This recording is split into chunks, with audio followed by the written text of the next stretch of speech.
let's go, baby. Celebration tonight on Horror 365 Live. Oh, wait a minute. Don't do it. You're hurting now, Jimmy. With the sprinkler. They said they want the sprinkler. Oh, I can't spin around in the chair. Get ready to rock and roll. We're celebrating Killa B from the Killa Point of View Network's birthday today. All right. 365 Live. And you know what's crazy? We got the man himself back in business. The one and the only. The anesthesiologist. Swift Knox back in the building after his 2-week hiatus. Back. He's back handling Yes, I'm back. You guys let me back, and I'm thankful for it. Appreciate it. Oh, thanks for allowing me back.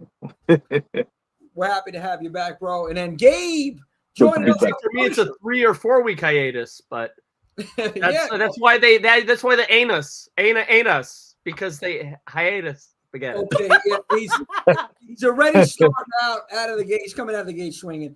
Punisher's back. And then, of course, the one and the only Horror 365 final girl, Psycho Sammy Joe. She's back. Yay! Summer of Sam. What was that? What was that, Gabe? Of the Summer of Sam. The Summer of Sam continues. The Summer of Sam is getting hot. It's heating up. Yay! I'm cold right now, but yay! All right, we're gonna jump up in here. We have a lineup today, guys. Incredible show today. Before I go to the comments, I want to just let everybody know that there's quite a few things happening today. We have, as you know, Killa B from the Killa Point of View. He's waiting right now in the green room. He's going to be joining us throughout the whole show. It's his birthday bash. So we're talking anything he wants to talk about, which can get dangerous in here. With his hot takes. I don't know. We make it kicked off the air. For something's telling me I'm going to regret this, but it's his birthday, so we're gonna celebrate the right way. And then, not my middle name, but I wish it was. Okay. So, with that also being said, we have 8:30. We have writer and director of the upcoming slasher trash documentary, Michael Gingold, joining us. No, we're not going for the bronze. We're not going for the silver. We're going for the Michael Gingold, baby. That's right, all the way today. So we're going to be talking about slasher trash documentary and get a little backstory on Mike. And then, again, celebration. That's the main thing here. I want to do some plugs before we get into some of the stuff that's happening over here, guys. Let's get to it. All right, now, if you haven't done so already, I know we're not as active. Right now, we're streaming live on Twitch, but follow us. Give us a follow on Twitch, twitch.tv/horror365, or actually horror_365. We have a lot more content coming in the near future, so check us out there. You can shoot us an email, horrorheads365@gmail.com, if there's anything you want to tell us, any questions, suggestions, comments, or if you want to say, hey, go, you know where to go, Jimmy J, or anybody. There you go. Right there. There's the email. And then, of course, like, share, subscribe, hit that notification bell, bing, bing, for all the horrific updates on there. And then, of course, I want to shout out, on the bottom here, check out the Killa Point of View Network, the Instagram right there. These guys do an incredible job. Killa B it's like the mega powers coming together with Horror 365 here. And it was his idea, his concept to bring together content creators in the Fear Circuit. So make sure you keep your eyes peeled. The Fear Circuit. It's a group of content creators, passionate, dedicated horror fans. That this concept was brought to the table by Killa B. We loved it, joined up with us, and then we have a whole community going here. Some great content creators in the mix over there. I got to shout out Hungry for Horror, Matt Griffin. I see him in the chat over there. Of course, the other All Life in Horror. All Life in Horror. What's up, guys? Yeah, everybody. John and Eric. Who am I forgetting? Yeah, I know I'm forgetting a ton of Horror Flick Chicks. Of course. Salute. Open and Kill podcast. Salute. You're doing big things. Our Flick Chicks and I just missed each other the other day.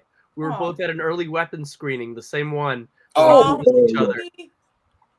Yeah. See, because of her, I got a ticket, and I got a ticket to the screening, and we just missed each other. Like she was in a different seat, and I couldn't find her in time. Oh my goodness! Yeah, they were right there. I seen it on the socials. Oh, before I forget, guys, I know I'm babbling here. I just want to get everything out before we get the show rocking and rolling here. So special thank you to our show sponsor, Joe Damari and the Ghost Chamber. Ghost Chamber, it's a reflective isolated photography. So we call it an RIP tube right? It's a camera accessory. It's for ghost hunting and paranormal experiences. It helps you capture dependable paranormal images. Check out Joe Damari. I got the link. I'm going to pop the link up in the description. I know Mama Swift's on top of everything. Mama Swift in the building doing what she does. She's killing it.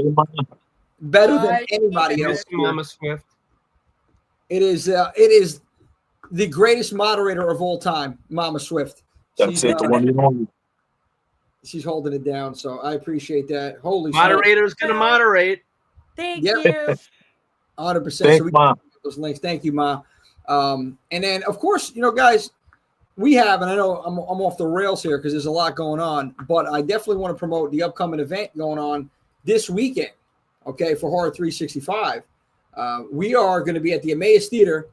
If you see right here, boom, Lost Boys Fright Night, double feature, Fang Fest, Summer Vamp Fang Fest.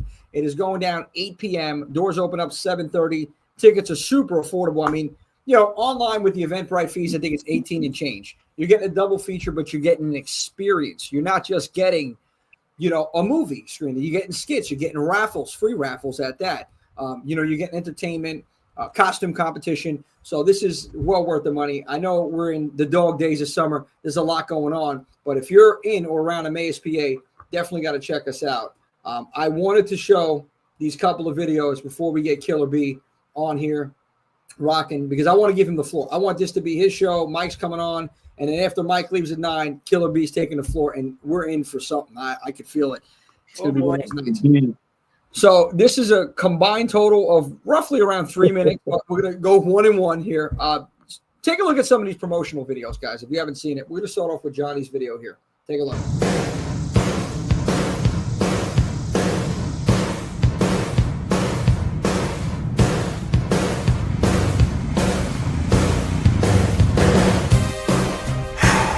You thought I was dead.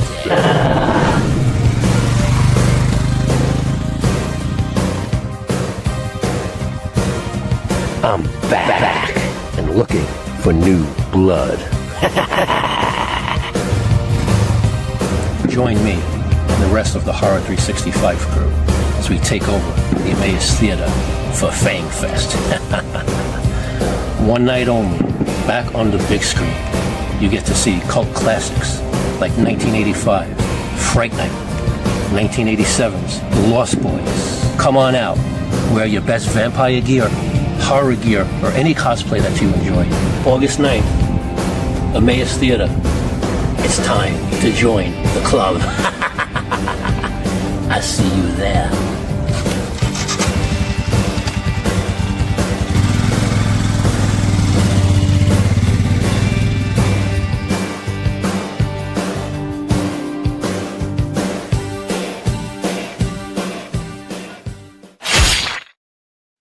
Okay, so guys, what do you think of this? What Johnny did incredible. Johnny Sparks over there on the motorcycle. He won a cosplay contest in that outfit with the worms.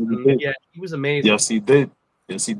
I think he knocked it out the park with that. Yeah, he did a great job, and I really cannot wait for Saturday night. I really can. It's going to be a lot of fun. Everybody, come on out. Love to make it, but party all night. Well, dude, David is back, right? He's resurrected. And see, the thing is that, people don't understand what's happening here. This is a storyline because now that David is back, well, somebody else found out what happened. Let's just take a look at what happened here. No one remembers your name when you stray, when you stray, when you're stray. Oh no. Michael, you're not going to believe this. What's going on, Star? No way.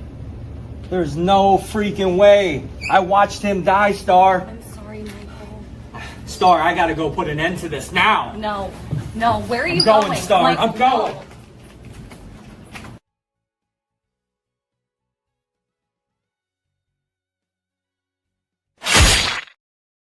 That was so cool. Was that Black Dahlia as Star? As That Star. was Kristen Black Dahlia Star. It was now. So Josh is serious. it was really. I mean, look, this is a serious thing. Michael doesn't. He didn't think David's ever coming back. I mean, but what's going to happen this Michael Saturday? Johnson happy. When is Michael and Star going to show? Are they going to show up at the theater? You know, are they going to confront David? This is supposed to be a celebration this weekend. We got vampires coming from all over the globe to this event. I mean, you know, it's sleep all day, party all night. What is going to happen at the Emmaus Theater is the question. I God only knows. I hope we have enough security in the building for all of this. And, well, lastly, the last video before we get Killer B on here, I didn't want to do it. I was skeptical if I was going to post it. I was a little nervous because we might lose subscribers and followers with this one. Oh, God. But here it is. Jim Capella.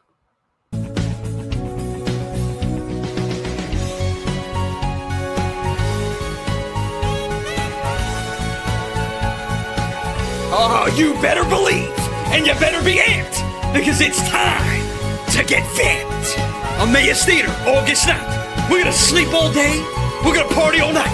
Not only are you getting two of the most iconic vampire films of all time, Fright Night, The Lost Boys, on the big screen. But it's not just a screening. Oh no, it's an experience. We are conducting not only a costume competition, but we're looking for new blood into the vamp camp. Come dressed in your best vampire attire. And August night, it's your opportunity to get vamped. Join us. August night, Emmaus Theater. Summer Vamp Fang Fest.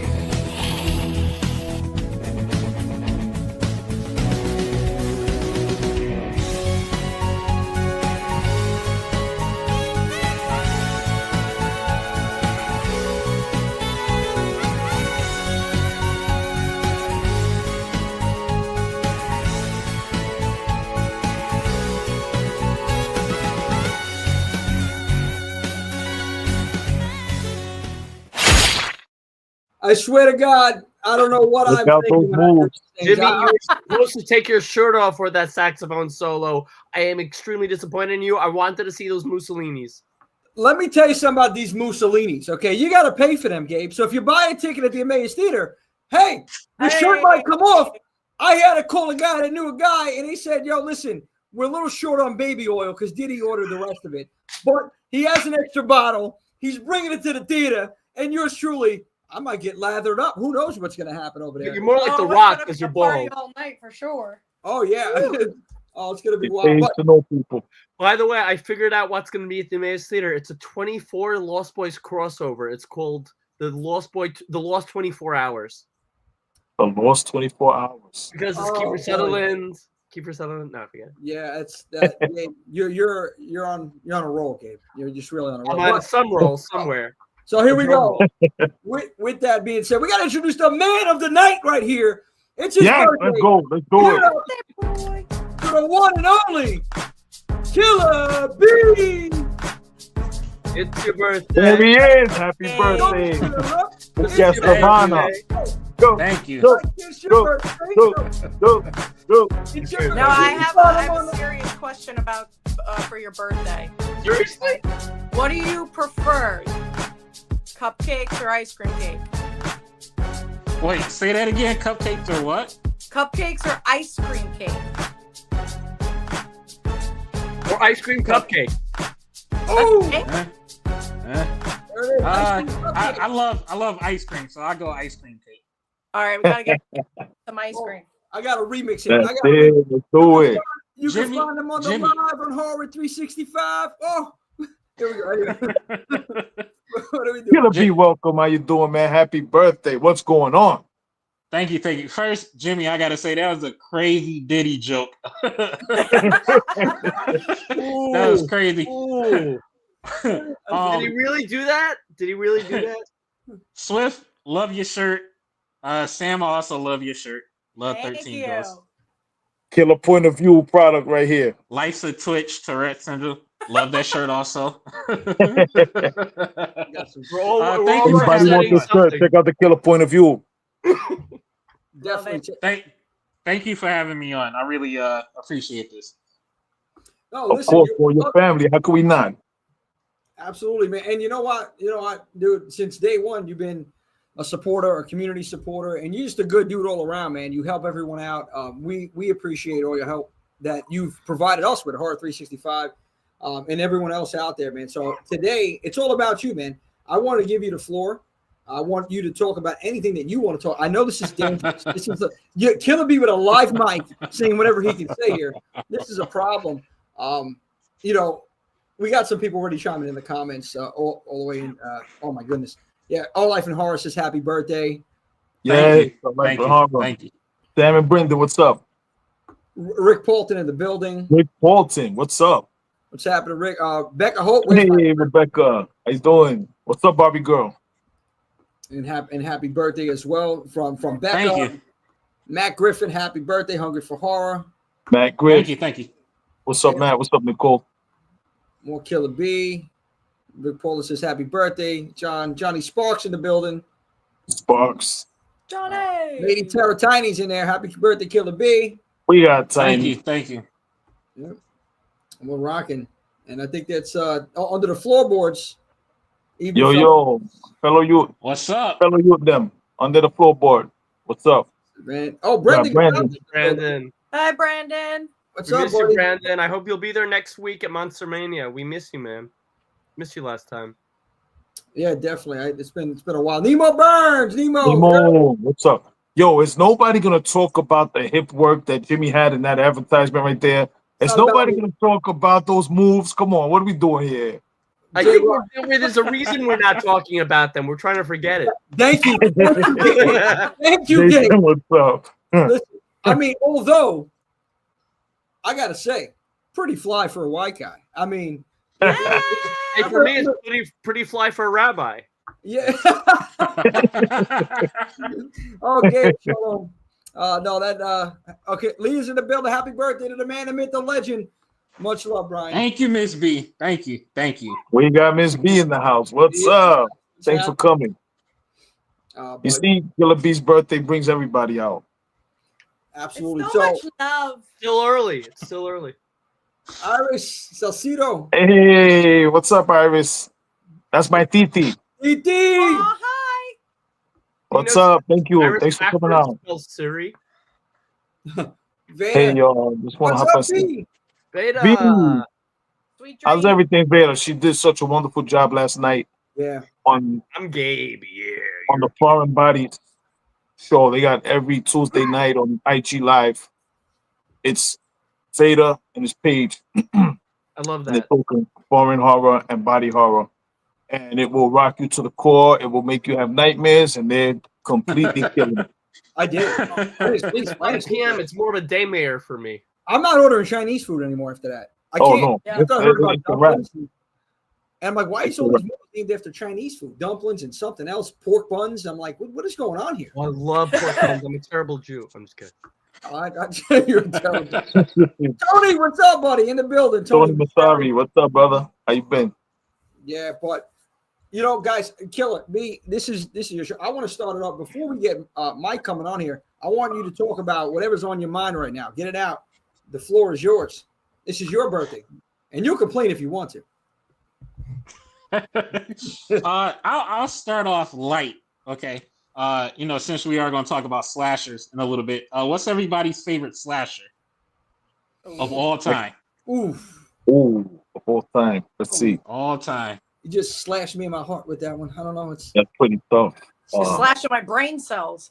Can I ask a question? Can it be a horror icon? Does it have to be a slasher? Can it be a horror icon that people see as an antagonist, but some people might see as a protagonist, but is labeled initially the antagonist, like a slasher, but not necessarily? Sure. If that makes sense. Okay, so I have one, and it's obvious because I don't consider him a slasher antagonist. I consider him a protagonist. Jigsaw, John Kramer. Mr. Kramer. Mr. Kramer. Kramer versus Kramer. yeah, Jigsaw is a solid pick. I mean, man, That's a good Slasher film. pick. if it's a movie, right? So I mean, look, I gotta go with my. It's my go-to. It's it's a movie that I could throw on any day of the week. There's a couple of those, right? Any day, I can watch it every day. Doesn't get old to me. I have 3 of those horror movies, and I guess that's what it would have to come down to. with the rewatchable factor. Not saying it's the greatest slasher of all time, but I would have to go with it was one of two. Okay, it would either be Halloween 4, but I think the number one would have to be Dream Warriors. It's 7 Dream Warriors, man. So I got to go with that. I like that.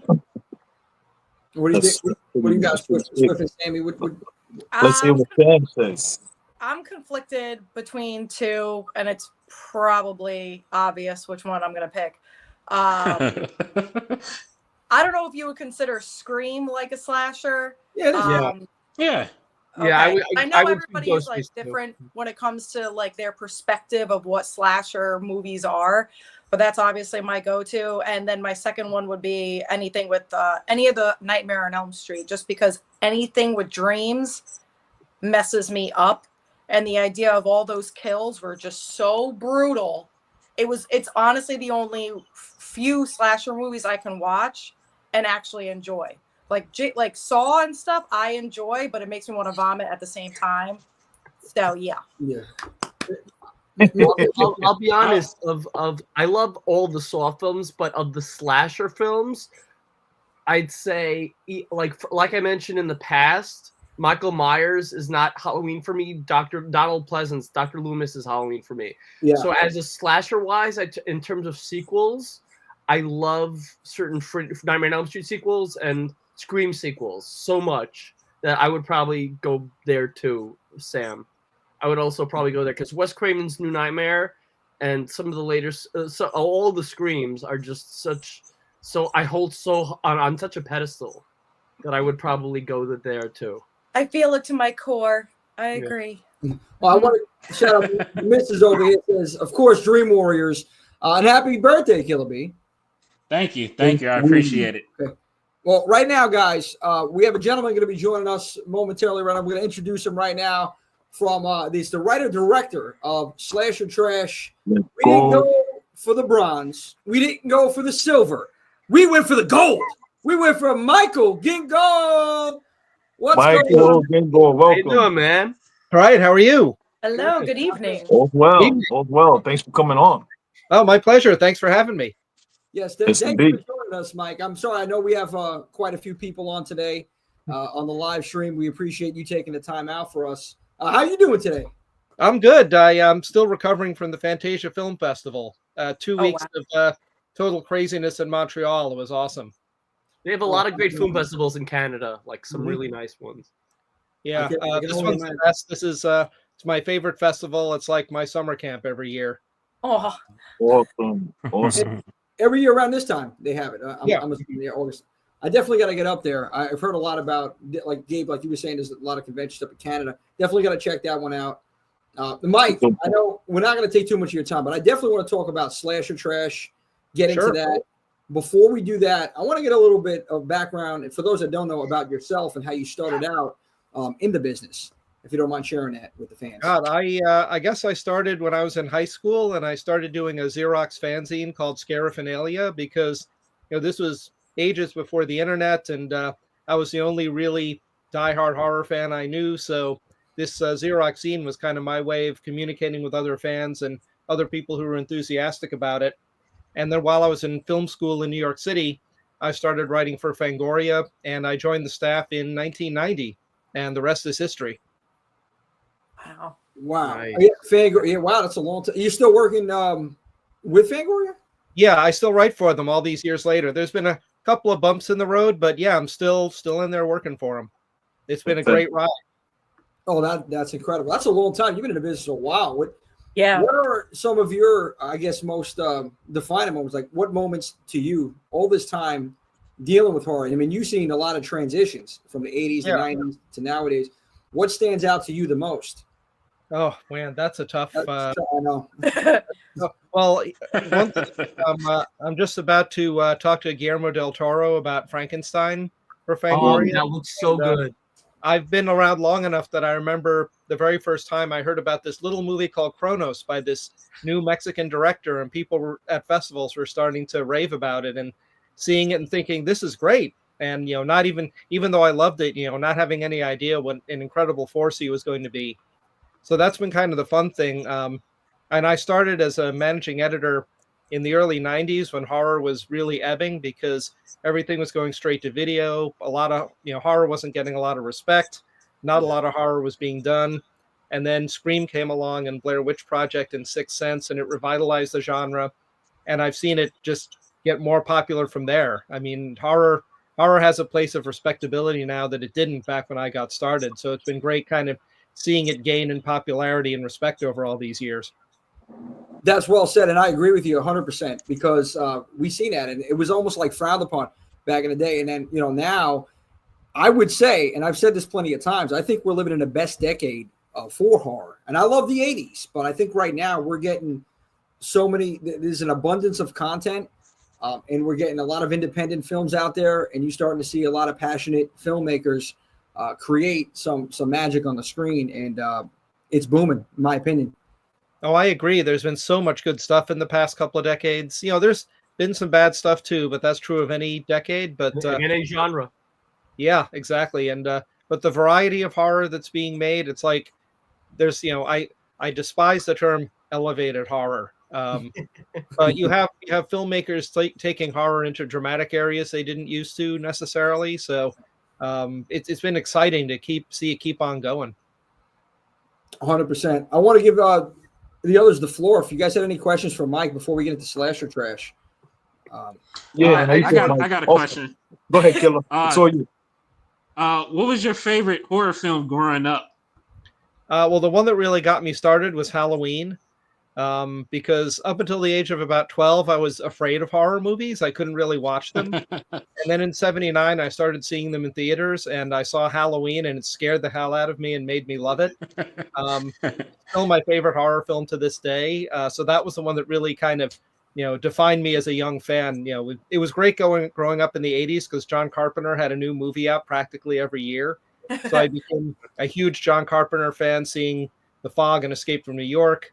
I'll always remember The Thing came out the day before I left to go to sleepover camp for a month, and I thought this movie's going to be huge. It'll still be around when I get back. And then I came home to find that it had become a flop, and the critics hated it, and it was playing in one theater in Manhattan that I did get to see it in.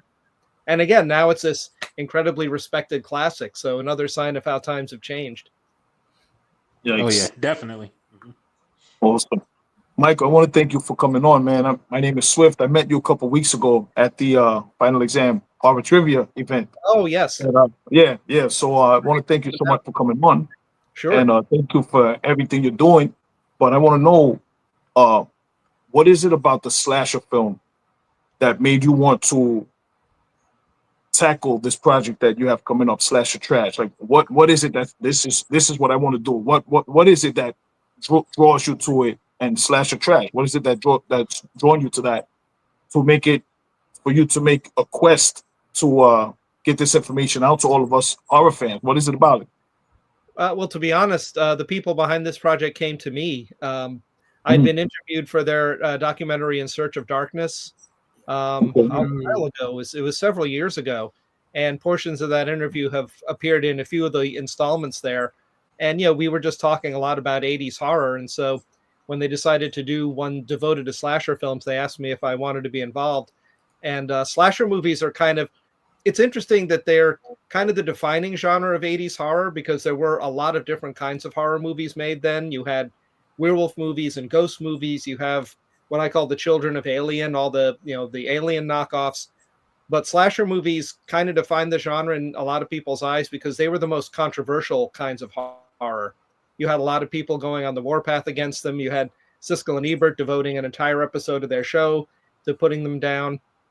And so, and there were so many of them, many of which I saw in theaters at the time or rented on VHS.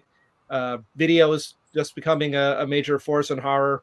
And some of the smaller films that were not getting into theaters were debuting on tape, and you could go into the video stores and see all these crazy covers for all these different slasher films.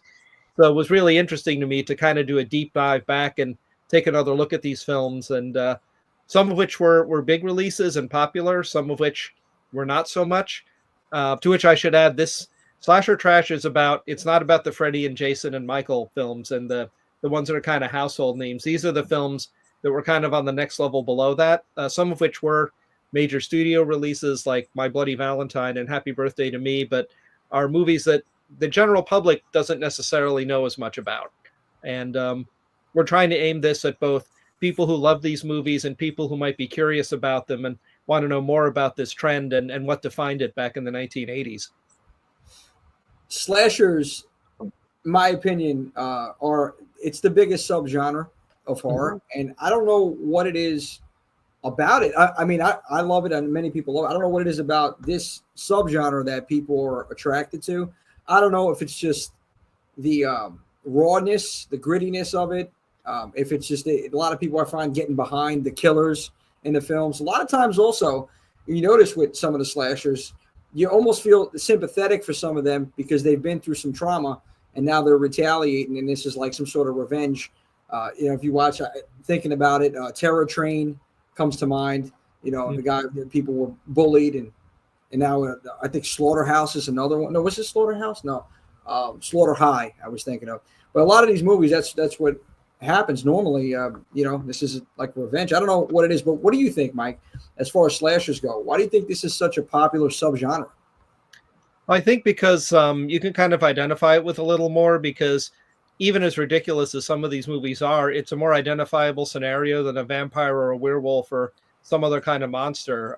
There are, damaged humans out there who kill people. That's why serial killer shows are so popular. Especially now, we have this incredible wave of true crime and serial killer shows on Netflix and elsewhere. So it's a little more identifiable to have a human monster coming after you than an actual monster or some kind of supernatural thing that couldn't get you in real life. But a slasher, even though, again, a lot of the situations and the killers are kind of outrageous, the basic idea behind them is more plausible in a sense. And even the superhuman slashers, they have human traits to them. Jason Voorhees, Victor Crowley, Michael Myers, Freddy Krueger. A lot of these slashers still embody human traits of when they were human or so and so. Yeah, and as you're pointing out, a lot of them are based on revenge scenarios. It's very often you have some kind of motivating prologue, and then 20 years later or whenever, the wrong person is coming back for revenge. Oh, 100%, Mike.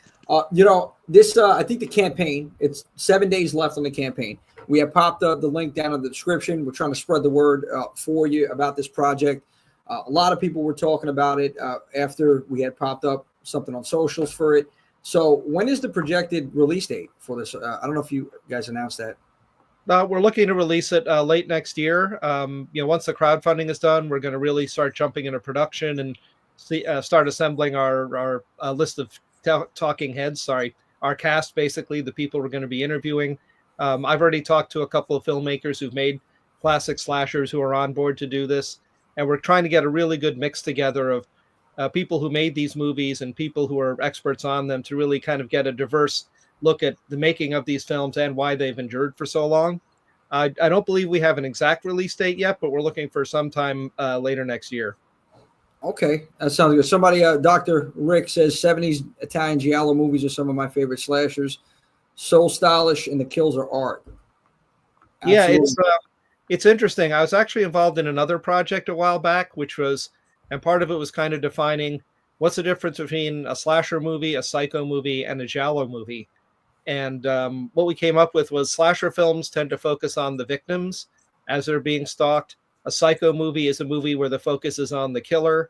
And the giallo films, generally, not all the time, but most often, are focused on the investigation. There's either the wrongly accused man trying to clear his name by solving the crime, or the police trying to catch the killer.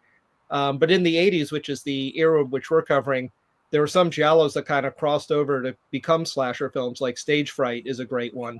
Or even an early one like Twitch of the Death Nerve, or Bay of Blood, whatever you want to call it, the Bava film, or Torso. So there's an interesting intersection between giallo and slasher, because in some ways they're two different kinds of movies, but they do have a lot of things in common. So yeah, we're definitely going to we're really covering kind of the post-Halloween stage of slashers. So a lot of the classic giallos came out just before that, but we are going to get into some of the 80s stuff like Stage Fright or Argento's Tenebrae and Opera, which are two of my favorite films of his.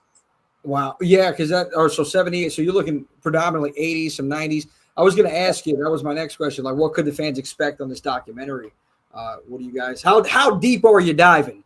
We're diving very deep, but we're not going to go into, like, for example, we're not going to get into like Scream and the post Scream wave, which was kind of a different thing. This is really about the 70s and the 80s, and we'll go back and talk about things like Black Christmas, which is obviously a progenitor of this whole trend. But we're really getting into like late 70s, early 80s, especially when so many of these films were being made. It was just a flood of them that was almost impossible to keep up with. And you had major studios doing things like Terror Train or My Bloody Valentine. And then you had the very low budget stuff like Iced or Slaughter High or things like that. We're going to cover the full spectrum of that. I'm curious. Do you have distribution, or do you know where it will be streaming at in the near future? We're still nailing that down. Okay. Probably going to follow the model of In Search of Darkness, but we'll have an announcement about that soon. Gotcha. I mean, we do, as we say in the campaign, we're going to have, when as part of the crowdfunding, we're going to have a physical release with all kind of merch attached to it. Where it goes from there, not sure what I can say yet, but it'll definitely go beyond that at some point. And there's a lot of killer perks. You guys have to check it out. I put the links. Mama Swift also popped the links up there as well for Slasher Trash, this documentary. This is a must-have. I mean, if you're a horror fan, especially a slasher fan, this is something that you need. I urge you to get on board with. We've been popping it up there, promoting this for you guys. I'm really excited about this, Mike, because I watched every single In Search of Darkness documentary. I've had Robin Block on before a while back. We've had Dave Weiner on, and we discussed a lot of different, those documentaries, and we dove into those. But this is something specific, again, subgenre, slashers, the biggest subgenre in this community. And I think this is going to go over really well. Just judging by the previous documentaries and what you've been telling us on here, I'm really excited about it. And I know I can speak on behalf of all the other horror heads here. And if there's guys, if there's any other questions, I know I want to go to the chat. If there's any questions up in the chat as well, just so. Michael, I have a quick question for you. What was a positive pivoting point in your career that you personally take great pride in? Oh, wow. As far as this project is concerned, at around the middle of the 2000s, I started getting involved doing Blu-ray extras, featurettes and things like that. And one of the things I did was a 100-minute documentary on the movie Spookies for Vinegar Syndrome. And that was kind of kismet, because me and Glenn Baisley, who's my creative partner on these things, we both had attachments to that film going way back. And we turned out a movie we're really proud of, a really deep dive into a kind of obscure film, but a fascinating film with a fascinating history. So I think getting to do that documentary, it was great training for this. And it was, I went to school to become a filmmaker, and then I kind of fell into journalism, and I still have a great time doing that. But being able to get a feature-length documentary in which we got to go so in depth with so many great interviewees, I think is a real highlight of my career so far. And I also want to mention Robin Block. I want to mention the two producers on this project, Daniel Richardson and Gareth Slasher Trash. Yeah. He wants to be known as Gareth Slasher Trash Morgan. Very nice. I seen him out there. Gareth is doing his thing on social media. I love what he's popping up on there. Yeah, so I like his proper name, but he created the Slasher Trash Facebook community, which was the inspiration for this whole thing. And already they've been just great to work with. They're so enthusiastic about putting this together. Gareth probably knows even more about slashers than I do, because that's his passion among this genre. So it's great working with these guys so far, and I'm looking forward to working with them further, putting this together. And Michael, you said you worked for what do you write for Fangoria? You said. Yep, I still do. Mm-hmm. Yeah, so I have like over 100 Fangorias dating back decades. Wow. So one of these days, and I'm sure I have articles written by you throughout them. So one of these days, I'd love for you to autograph some of them, maybe if you can. Absolutely. We got a question from Mike. He says, "What have you found to be the biggest challenge when making these documentaries, besides potential budget issues?" Well, I can't really speak to this one in that sense, because we're just starting the process. But in some of the ones I've done before, some of the issues just become finding people who can talk about these films, because when you're going back to the 80s to cover these films, some of the people who made them are hard to track down, or they're no longer with us. And for Spookies, it was great because although Tom Doran, one of the directors, had passed away, we were able to get about 15 or 16 other people who had worked on it, several of whom had been friends of mine for years. So yeah, big challenge is finding people who were around at the time and can talk about this stuff. And kind of, because there's not as much research because the internet didn't exist back then.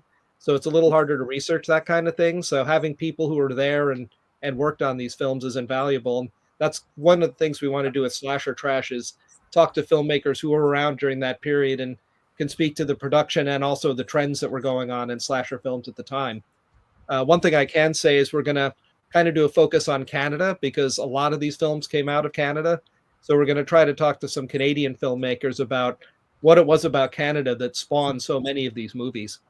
That's great. Go ahead. That's a great question, because I'm very curious about that too. Yeah, because I believe it was. Go ahead, Gabe. I'm sorry. No. No, I just want to mention, he mentioned he was looking for filmmakers to interview for this documentary. A lot of the actors in some of these films probably have behind-the-scenes stories also. I know, Adriana, you mentioned Siskel and Ebert not taking a disliking to slashers. I know Adriana King had a great story about how Roger Ebert, was a sad story really, how Roger Ebert really targeted Betsy Palmer after Friday the 13th and gave out her address to people, said send her hate mail because she shouldn't have done this movie or something like that. Well, it was actually Gene Siskel in his printed review. Gene Siskel. Okay. Mm-hmm. Yeah. It was an amazing story. That was kind of, I remember Bob Martin and Fangoria wrote a whole editorial about that. So yeah, that was definitely beyond the pale moment in film criticism. Oh yeah, definitely uncalled for as well. Do something like that. Yeah. Tony says, was it hard to find information about some of the more rare slashers? Well, again, we're just starting the production process and starting to do the research. But one of the things it's helpful is that I've just been around for so long. I mean, I've been collecting Fangoria from the very first issue. I was a real nerd. I would collect newspaper ads, which I put together in a few books, and reviews and articles on these films that I'd cut out of the paper. So I have all kinds of files on these movies. Plus, there's some really great resources like newspapers.com online, where you can really kind of dig deep into local newspapers and dig up stories about these kind of things. So it's more difficult to research something on movies that were made 40 years ago, but I think there are enough resources out there and enough people that we're working with that we'll be able to get a lot of really good information into this. Oh, absolutely. I mean, just the fact of you acquiring people that were there during that time period to talk about this, that's key right there. And I'm interested in the Canadian stuff too. I believe, what is it? My Bloody Valentine. Mm-hmm. Yeah, that's one of my favorites, actually. Yeah, no, it's become a cult classic, and a large following. Even the remake is not, it's not too bad, but definitely 81 people get behind. Hey, Paige. So, yeah, Mike, listen, I appreciate the time. If there's any other questions, guys, I want to give the floor, and then we're going to plug a little bit. Slasher Trash, pop the link down below.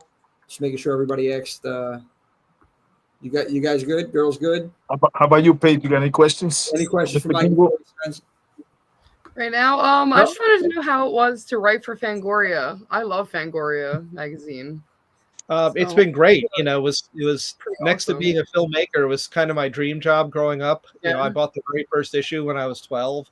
So yeah, I've been doing it for most of my life now, and it's been great. The editors I work with right now are terrific, and it's a great outlet to just write about something I love. I get to write an editorial for each new issue, and sometimes it's more difficult than others coming up with a good, interesting subject for that, but it's a great place that I can kind of get my own point of view out there as well. I love it. I love everything about 80s slashers, so I'm so down for this. What is it about this community that you enjoy the most, or things that you do, Mike, as far as whether it's writing or filmmaking? What is it that you enjoy the most? Between the two, it's hard to say. I mean, again, I love writing about these movies. I've been doing it for a very long time, and for quite a while, I wasn't really into the filmmaking side of it. And then it's almost going on almost 10 years. I got to start doing these little featurettes and locations featurettes, which are my favorite thing, where I show then and now locations for different horror films.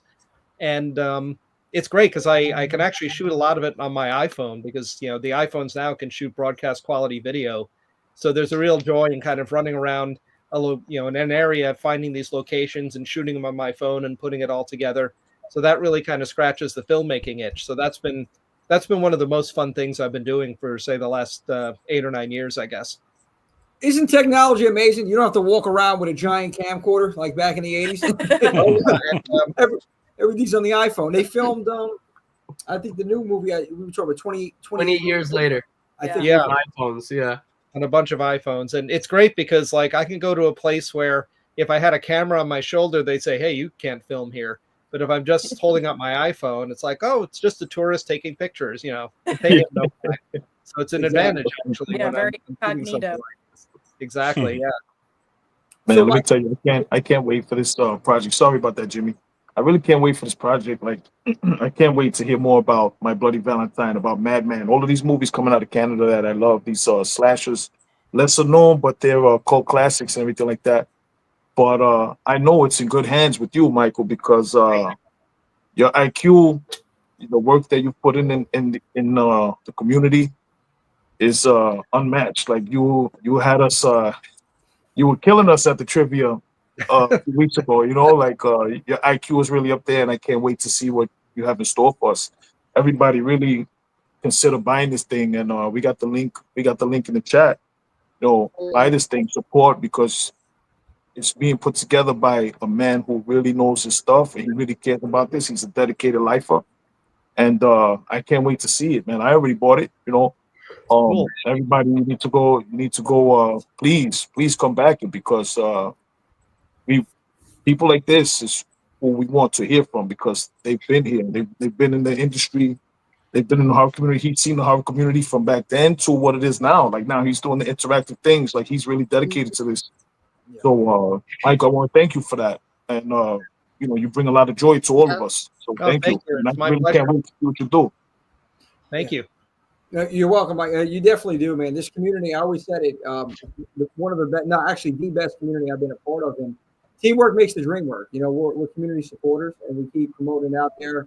Anybody that's doing something positive, that's creating content, and in this killer community of ours, Mike, you got to get in. I tell everybody, get their slice of slasher history right here. Get in while you can.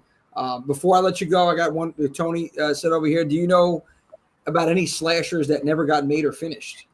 That's something we might look into a little bit. Is some of the films that never got done, but there are actually some other people out there who are kind of specializing in talking about the untold horrors and the unmade films. I'm not sure how much we'll get into it. We might touch on that, but the real point of this is to celebrate the ones that were out there. The experience we hope will be akin to being in the ultimate video store in the horror section, surrounded by all of these slasher films and getting a taste of each one, and a sense of the whole history of the genre and what made it so important. I know often I'm sorry. No, go ahead, Gabe. I'm sorry. So I know often there are a lot of screenplays that are very highly praised but don't get made or adapted into films, which is a shame. But I feel like that's probably was common with the slasher films, because once they became so big, everybody, I'm sure, was popping them out, trying to get their own slasher made. Well, there was back in the 80s, whenever there was a film festival like Cannes or MIFED, there would be an issue of Variety about this thick, full of ads for all these independent movies that were seeking financing or backing. And there were quite a few slasher movies in there where they took out these big full-page ads for movies that never got made. One of the ones I remember was Canon Films was going to do a slasher movie called Lover's Lane that Wayne Newton, I think, was going to star in. What? Wow. Again, I don't know how much we'll get into the unmade stuff in this documentary, but that is something I'd love to explore at some point. Yeah. It's interesting because then you see, there's probably a plethora of films that were in the works and never got fully completed. So I'm definitely excited to see if you guys are going to touch on that as well. Mike, bucket list project. Last question for you. Is there any bucket list project that you have in store or thinking about putting together in the future? Oh man, I have to say, I mean, I've done a number of my bucket list projects already. I've been lucky enough to do, when I was a kid, I wanted to do a book on monster movies. I got to do that. I wanted to put my ads together in a collection in some books, and I got to do that. Man, that's a good question. I can't quite answer right now. Right now, this is the big doc that I'm focusing on. I mean, we really want this to be kind of the ultimate documentary on slasher films, a kind of one place to go for the whole story of this genre at this time, and what made it so impactful and what made it so entertaining. We're really going to have fun with it and talk about all the outrageous killers, all the outrageous kills. I mean, slasher films had an insane amount of variety to their villains and modes of death. I mean, we'll probably devote a section just to the creative murders where the killers used all kinds of strange found objects to go after their victims. Yeah. So that's really what the goal of this is. I'm very excited for it. I'm very Yeah. excited. I Thank you. fell in love with Eli Roth's history of horror and In Search of Darkness. I just would binge watch these documentary episodes over and over. So I'm really looking forward to seeing this focus on just the slasher genre. Cool. And I'm sorry, but I keep saying last question, but then another one just resurfaced. I'm sorry. Who's your favorite killer? Your favorite slasher? Oh, that's a good question. Well, I mean, I'm a Halloween devotee from way back. With the caveat, I'm not a fan of a number of the sequels, but Michael Myers is probably the slasher in the original who scared me the most, throughout my life. So we're talking about the first Halloween, Michael Myers, still the favorite. Yep. You're not a fan of any of the sequels? I'm a fan of some of them. Halloween 2, the first one. Halloween H20, I really like a lot. The So first the Jamie Lee Curtis ones, most of them. pretty much. And well, the David Gordon Green first one I like quite a bit. The other two, not so much. So, but the first two, Halloween, and I saw Halloween 2 on Halloween night when it first came out. It was the first R-rated movie I ever saw without a parent with me. Went with 3 of my friends on Halloween night, all in costumes, and it was a blast. It's one of my favorite movie-going experiences of my life. So Halloween 2 is not quite as good a movie as the first one, but it was definitely one of my most fun film-going experiences ever. It was a lot of fun. That's the first movie I remember. Halloween 1 or 2, Swift, was it? No, Halloween 2. That was the first movie I remember ever watching in my life. Cool. Halloween That stood out to me more than the first one initially. Yeah, I loved number 2. The original had to be an experience in that theater. I'm sorry, I'm just thinking about the theater experience. Yeah, it must have been amazing. That would have been so crazy to watch that in theaters. Yeah. Oh my god, I would have loved to do that. But Mike, so okay, that's your slash, that's your go-to. Now, I know I'm keeping you. I'm sorry. I'm thinking you said David Gordon Green. Because I don't want. I know you're a busy guy. You have a lot going on, but now you got another question coming to you. David Gordon Green. So 2018. I love 2018. I'm a huge fan of that, especially that iconic scene when Michael gets the mask back and he puts it on out of the trunk. Love that. The second one of his trilogy over there, if you will, Halloween Kills. It grew on me.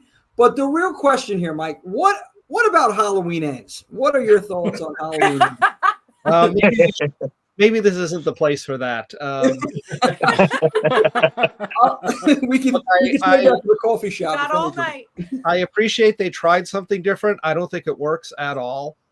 And I think it was the wrong place to do something different when you're supposed to be, concluding the Laurie and Michael story, and you have all this other stuff going on that takes over the narrative. And the whole characterization of Laurie is completely changed from the previous films. It's like she's this incredibly traumatized person barricading herself in her house. She's lost someone close to her, and now we meet her and she's like making cookies in the kitchen or something. It's like, this is not the character we left behind at the end of the last one. So I'm sorry, I'm not a fan of that one at all, sadly. No, I agree, Mike, and I think it's been discussed here on a previous episode that we were talking about that whole sequence. Like you said, she has this PTSD. She was a totally different character coming off of Halloween Kills, and now she's one of the Golden Girls. And it throws me off. And then the storyline with her granddaughter, and I think it was Corey. Was that his name? Corey. Yeah. That whole what's going on here? Is he going to be the new Michael? Then he gets killed. It was just whoa. Take it back a little bit. Oh boy. Yeah, take it back a little bit to the part where he roughs Michael up, herbs him and takes the mask away. Like Michael's nothing. Yeah. Let's talk about that first. And then... Yeah, that There's was a lot to unpack in that movie.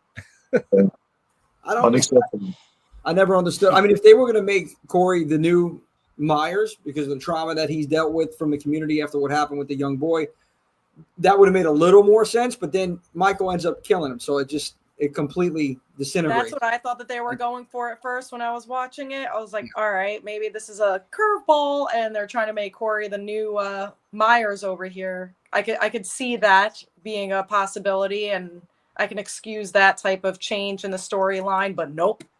So I just have to mention, I have 3 Halloween comics that take place after Halloween H2O and follow the story of Tommy Doyle and what's her name, Lindsay, and by the end of the last comic, it's revealed that after Laurie cut off Michael's head, the evil went to Laurie, and then this is before Rob Zombie's Halloween 2. This is before that.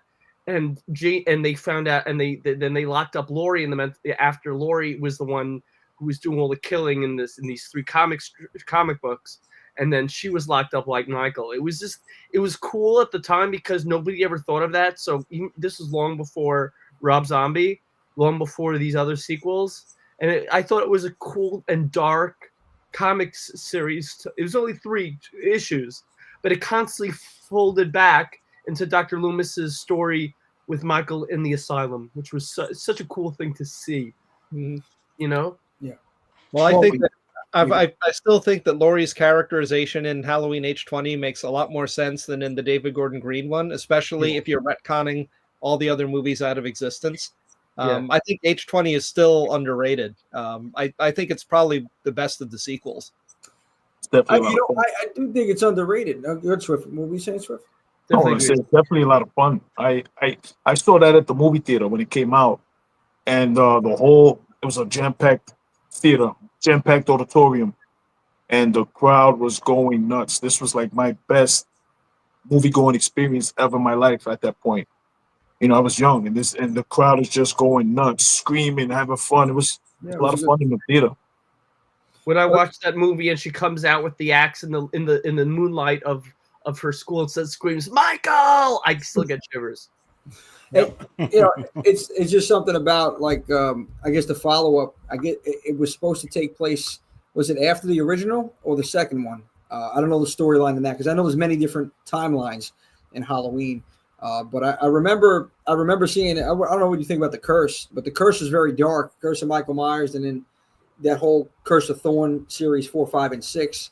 I know it's something completely separate. I enjoyed those, but not many others I think did. But Mike, listen, I appreciate your time here. Slasher Trash.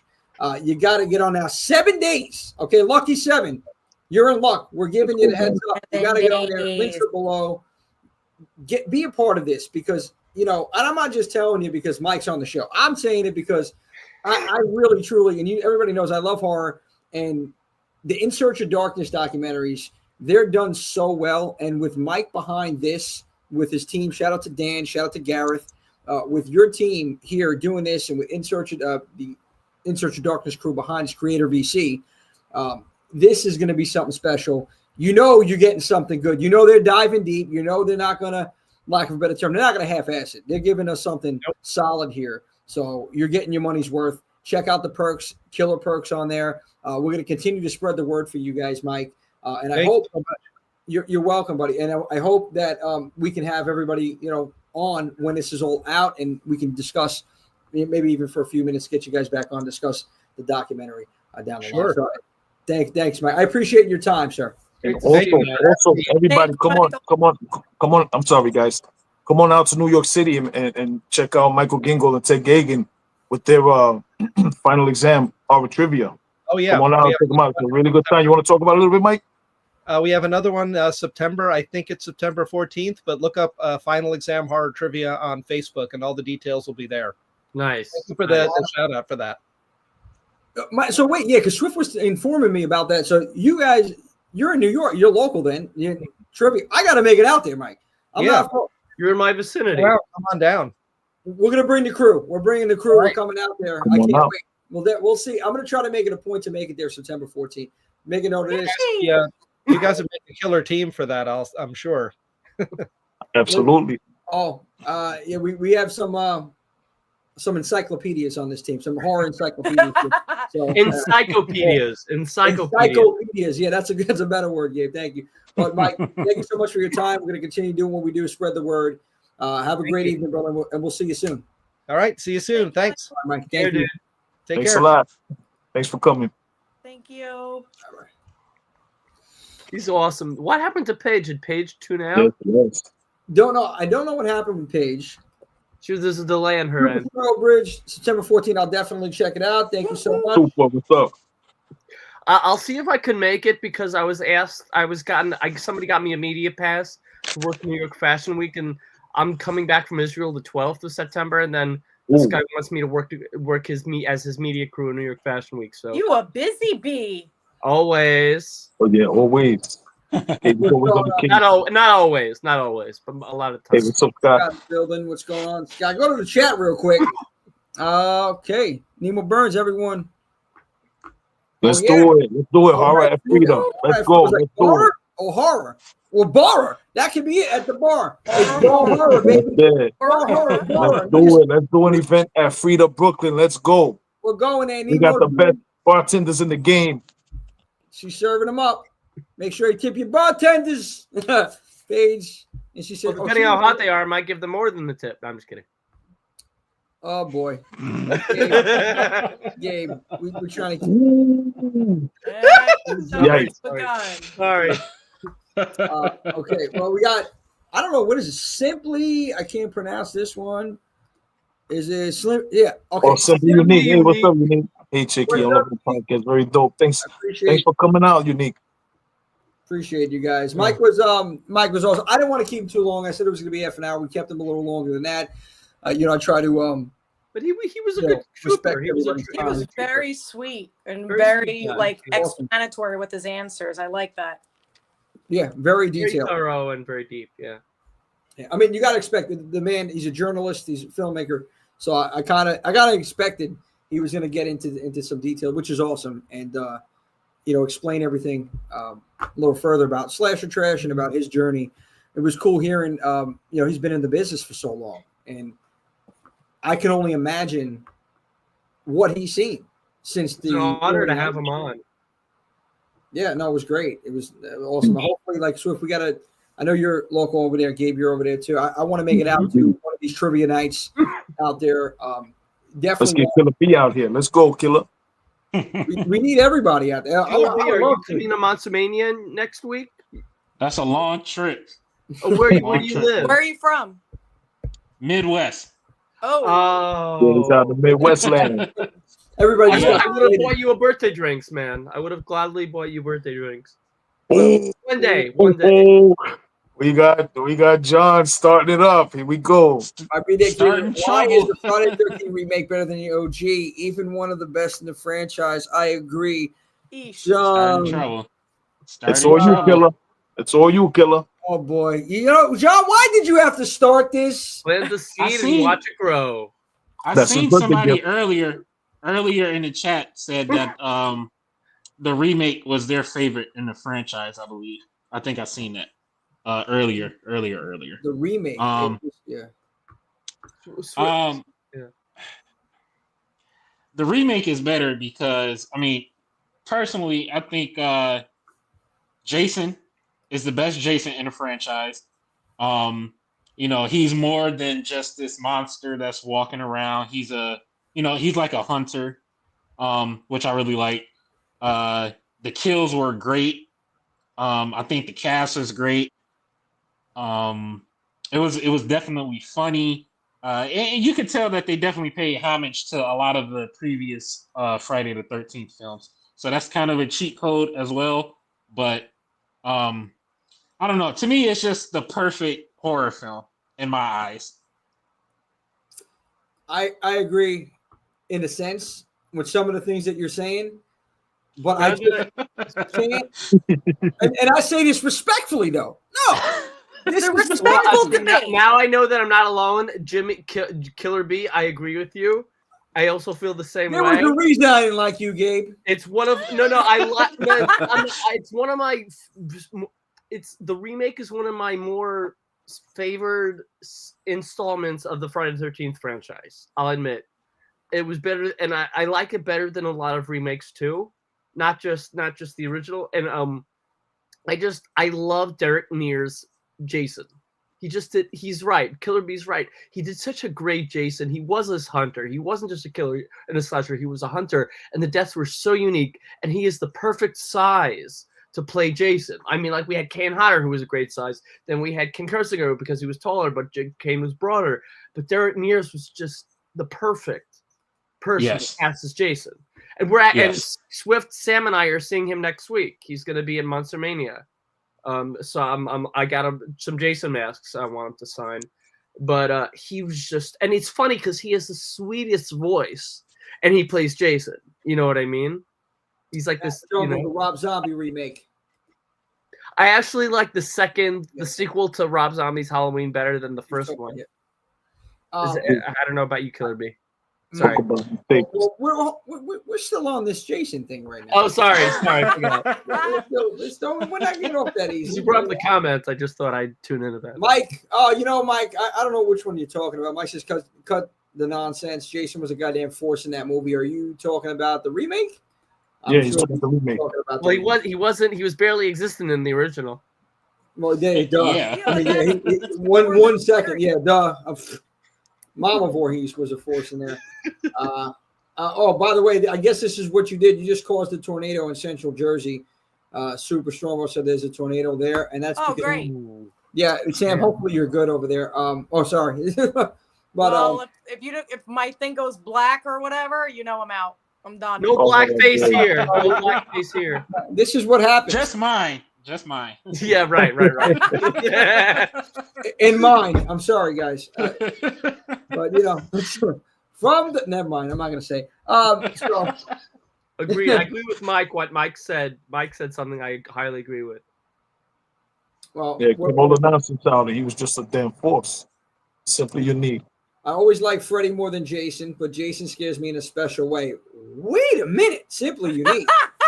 Scares you in a special way. I went to Camp Crystal Lake in 6th grade, and our camp counselors and teachers terrorized us in that camp. What is going on at your camp? This sounds like the kind of camp I want to go to. Oh, no. Immersive. It's immersive. No, it's an immersive experience. That brought back some memories for me because I went to a camp, I think I was in 7th grade, and it was like in the middle of nowhere, and I swear me and the other girls heard some weird screaming, weird noises, and then we come to find out that campsite was an article of Weird New Jersey, and the place apparently had ghosts and like mangled demon dogs roaming around. Sam, this explains a lot. Yeah, I know. Leave it up to Jersey. No, you're welcome. Hey, listen, it gave us you, which is great. This is so. It didn't, we have our favorite spawn of Satan right down there, Sam. Hey. I agree with that. I agree with what Mike just said. The remake combined the first three perfectly. It did. It really did. Mike just okay. I have to give you that. Again, I'm not saying it's a bad film. It's just hard to say that it's better than the original because. But also, Betsy Palmer was also iconic. Like there was one that, like nobody ever. They never until the new Crystal Lake show. Nobody ever tried to redo Betsy Palmer. The mother barely existed in the remake, and somebody else played her in Freddy vs. Jason. So there is something special about Betsy Palmer that you can't outdo. I agree with you, Jimmy. Yes, and well, before we hold that thought, simply unique. I disagree, Mike. I agree with Super and Moff. The Rob Zombie remake was definitely a great version of Michael, and I like seeing the backstory. I guess this is one of those things: either you love it or you hate it. Mm-hmm. If you're a fan of them explaining a little bit more about Myers and his upbringing and what happened, then you're gonna love the Rob Zombie Halloween. If you don't want to know nothing about that, you just want to know the kid just lost his mind, killed his sister, and he's out there, and now he's a mime for years, and then he just goes on a killing spree, escapes a mental hospital, whatever. I mean, whatever tickles your fancy here, right? But I guess with this, with the remake, Myers was vicious. This man was ruthless in Rob Zombie films. So that's why I enjoyed his version of Michael Myers more than just the backstory. We got a couple other things rolling in the chat over here. Freddy's better than Thank you, John. I agree. Krueger is better than Jason. I agree. I like Freddy more than Jason. I have those debates like crazy about how Freddy is way better than Jason. Yeah, it's the charisma. He's talking. Charisma? Yeah, he's talking. He's walking. He's, dashing and slashing. I mean, Freddy is the man of all our dreams and nightmares. Freddy's the wimp, not at all. But I just want to mention, Michael Myers wasn't the only one who is ruthless. I'm ruthless, especially after my girlfriend Ruth broke up with me, because now I'm ruthless. Oh, I'm sorry about that, Gary. I'm about to remove you from this live. That was so bad. That was so bad. Oh, man. Chris DeLeon, Freddy over Jason all day. Yeah. Come on, in the dream realm. Yep. 100%. Thank Come you. on, man. We talk about Freddy. He's wearing his little Michael Jackson glove. Come on, he can't touch Jason. Let's go. Let's do it. Come on. For me, Michael. Hey, Swift, that's a double entendre if you think about it, Swift. I ain't gonna say what the joke is, but it's a double entendre. I get it. Yes. See, you're picking up. Listen, you're picking up what I'm putting down. That's all I gotta say. Mike was definitely scarier than Jason. Let's not forget, Jason got boxed out with the hands. You're right. Yeah, but listen, he was a one-hitter quitter. That's all he needed to do. One-hitter quitter? Did you say one-hitter quitter? Yeah. Gabe, one-hitter quitter, definitely. Don't even say it. I didn't even. I wasn't even thinking anything. Get your mind out of the gutter, Sam. I know what you're thinking. No, you don't, because I don't know what you're thinking. Well, yeah, Math, what we're talking about is Rob Zombie, Michael Myers versus 2009 Jason. How does that go? Who do you prefer in that matchup? Yeah, I gotta see. 2009 remake Jason against Rob Zombie, Michael Myers. Ooh. Rob Zombie. that is what we're talking about. Jason was using PEDs. We need pop dirty. That's it, 100%, man. You know Freddy wasn't juicing. That dude was skinny lanky. He's not juicing. He's all natural. Well, in one of the movies he was. Myers are natural. No, well, yes, in part 3, No. He it wasn't dabbled part a little 3, bit. which is the one when he got pumped up. That was 4 or 5, I think. That was one time. I know. Super Freddy. One time. It was one time. It was 5. He's Super Freddy, the comic book Freddy. No, it was the comic book Freddy. I don't know which one it was. It was the supervillain Freddy. Yeah. Maybe it was 5. And that's what I'm thinking of, the comic book one. And in part 5, when he slashed the guy up in the comic. All I'm saying is, Freddy and Michael, no, you know they didn't juice. Okay. Jason, he had more than water in those veins. He had swamp water. Yeah. I don't know what's in that. Ebola. I mean, everything's in that water over there, man. Something's going on. This man is walking around. He's a juice head, man. 100%. I agree. PEDs. I agree, Freddy all day over Jason. But in true terms of a slasher, Freddy is a joke compared to Jason, as long as there's no water involved. And even then, Jason's getting you. LOL. Oh, yeah. Jason pops out. Yo, listen, about that. We're talking about that. Did anybody see the Sweet Revenge trailer for the new Jason film that's coming out? It's an authorized film, and it's Angry Orchard, and it's actually being directed by Mike P. Nelson, who's also doing the remake. Yes, I saw it. Yes, that trailer's kind of sick. Kind of sick trailer. Sick. The mask. Actually, I don't remember if that was the same mask they announced at San Diego Comic-Con, which didn't look that great, but the trailer, Sweet Revenge, looks good. That looks, I'll admit, that film looks really good. Yeah, 100%. What do you guys think about it? You guys should check it out if you haven't seen it already. Yeah, I gotta watch that. It looked really good. Yikes. Oops. It was like high-end. It's like high-end, high-quality trailer. Oh, yeah. Oh, you got the mask. So, looks like the unibrow in there.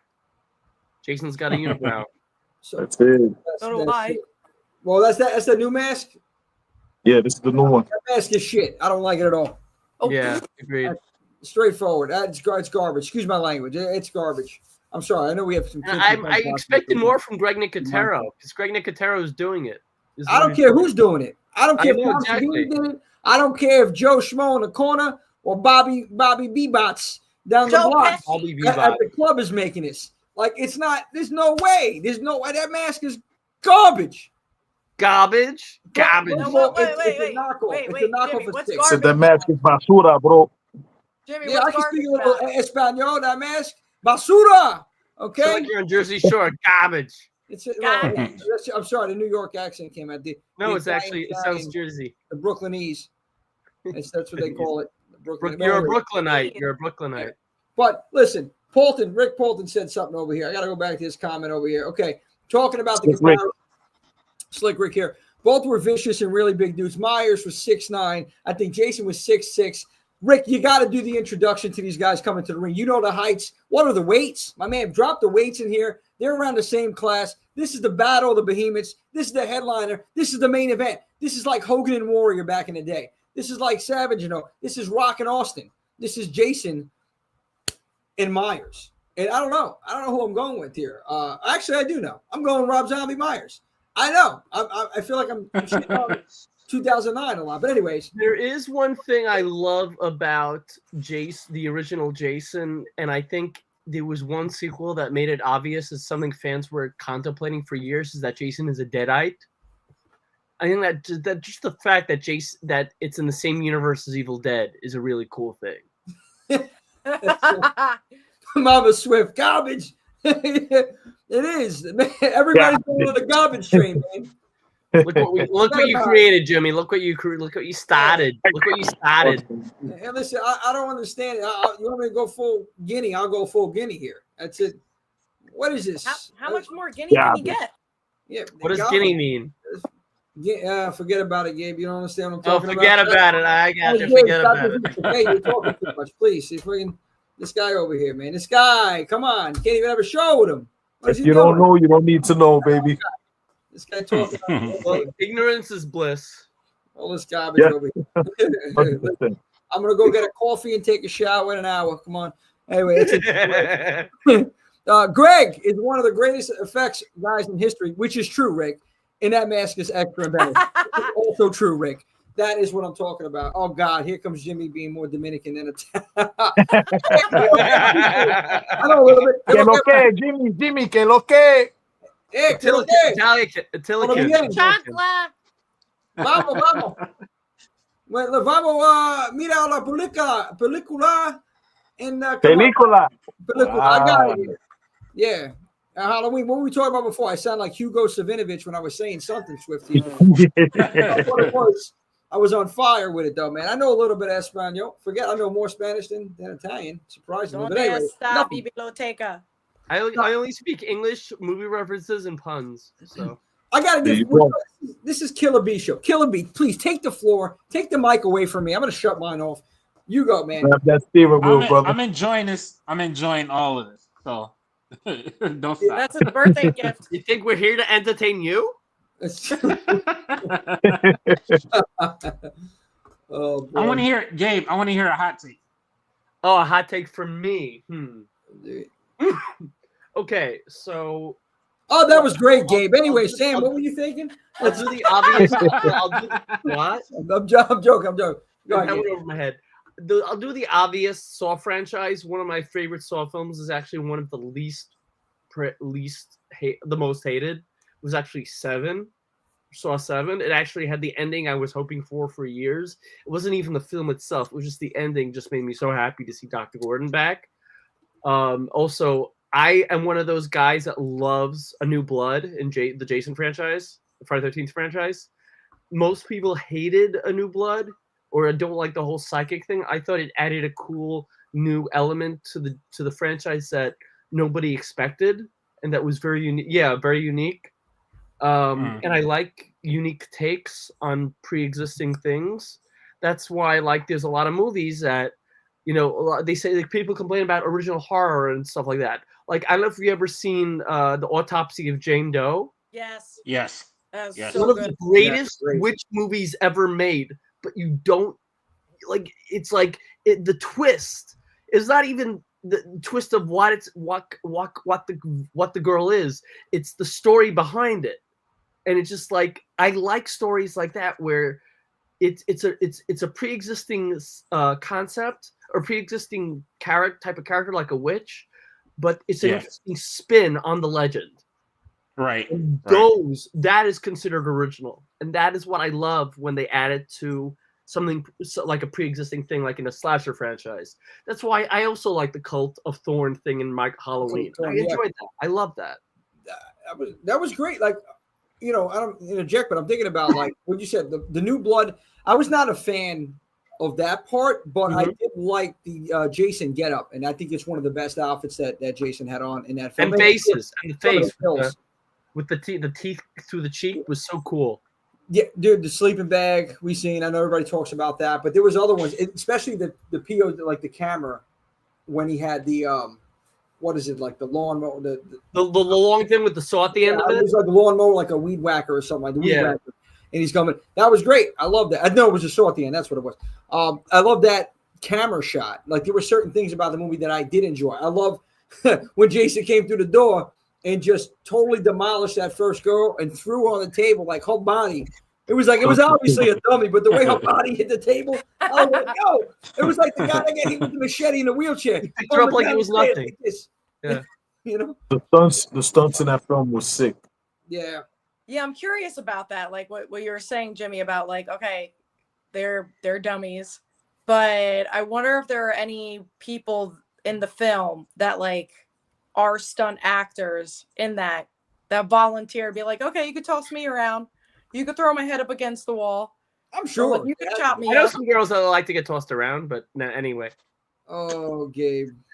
Sorry, we're getting canceled. Super Strobridge. Michael can lose limbs, and he'll be back because the writers will just tell us to never mind the movie. Absolutely right. That's it. Write a new timeline, damn it. Write a new timeline. Hurry up. It's worse than freaking pro wrestling. Yes, Gabe, that's a great movie, but it was a huge mind F, and I definitely wouldn't call it a witch movie. Not a I hear what they're saying. Yeah. Scott, Jason 9 was the best in the series. Scott, that's a hot take for me too. It's one of my favorites of the Jason movies. I knew Jimmy wasn't going to be happy about that, but that's why it's a hot take. Well, I like the hidden. I like the hidden. Yes. Why? Lin Shaye and Lin Shaye was in that. I forgot. I love years Lin ago. Shaye. The Hidden is one of the greatest sci-fi horror alien films that is so under the radar. And I still have to. I can't find the second one on streaming. But Jimmy, if you've never seen The Hidden, no, watch I did. The Hidden. You did. I believe The Hidden inspired Jason Goes to Hell. Really? I will say this. I, as a kid growing up, I was a fan of Jason Goes to Hell. Mm-hmm. I was a fan. Just the cover art. I love the cover art. It was phenomenal artwork. The story, as I got older, I realized, it just wasn't what it was. For me, it's nostalgia purposes. It's growing up watching it. I don't want to shit on films. I don't like really doing that too much, except Halloween Ends. I'll do that. You can feel free to criticize, though. Yeah, but just like constructive criticism, I just don't think that really made a lot of sense. I mean, it was all over the map, and it was definitely 100% inspired by, like I said, The Hidden. But I'm a fan of the movie. I am a fan of the movie. I've always been, because of back in the day of growing up. It was nostalgia. There's definitely some parts in it that I really like, but for me, because I saw The Hidden, it was too much like The Hidden, and it wasn't enough of the Jason that we know. Like when we want to see a Jason movie, we know what we're coming to see. Now, it's always a good thing to try to be original, try to change things up, try to switch things up. But when you want to see Jason, there's a certain thing you're looking for. And they gave us The Hidden. I love The Hidden, but that's not what I wanted from a Jason movie, if that makes sense. No, it does make sense. And you know what? Regardless if they knew about it or not, maybe they didn't even know. Maybe they did something that was different and realized after, oh, this is similar to this. either way, I gotta say this: the film, when you think of Friday the 13th, it's still Jason. It was a different take on it. I did enjoy Duke, right? Duke's character, yes. Character Duke. I love that character. Yes. And the whole paying the price thing, and he's determined to kill Jason. I did like, he's a bounty hunter, right? He's here, he's out. So I love that part, and I loved his character. And I did enjoy certain parts of the movie, and it's, of course, the ending was everything, right? Freddy's glove coming up, the opening, taking the mask down. Yeah, but also the opening scene, like the Jason, like if you look at the Jason in this film, and Jason Goes to Hell, not talking about when he parasites other bodies, but he is the coolest looking Jason, where his head is swollen around the mask, and it's like bulging. Yeah, that like, look is great. I love that look too. And like even when they're doing the autopsy, like countless bullet wounds and like how he survived this, it was just interesting. That was an interesting. It was just an interesting take. But yes, the Jason design for Jason Goes to Hell was one of the coolest looking Jason designs ever made. I agree. Thanks. I agree with that. It was there were some really good things about that film. The design, like you said, gave the Duke character, and the ending, what we got with Freddy's glove coming up, taking the mask, and my man Big Fred wins again. But anyway, Killer B. What were we talking about? You on the floor? Or Swift? Were you talking? Diego Lomanito? You talking? They got me Dominican today. Listen, I got socks with sandals on right now, bro. Let's do it. Nah, I wasn't really saying anything too much. Besides, it was just too much like the Hitting. I really like the Hitting, and I really like Jason. I really like Friday the 13th as a franchise. So I was just disappointed. I really did like the opening scene, like you guys said. I love that you had the Alpha team, give it to him in the beginning, drop the bomb on him. That was all interesting.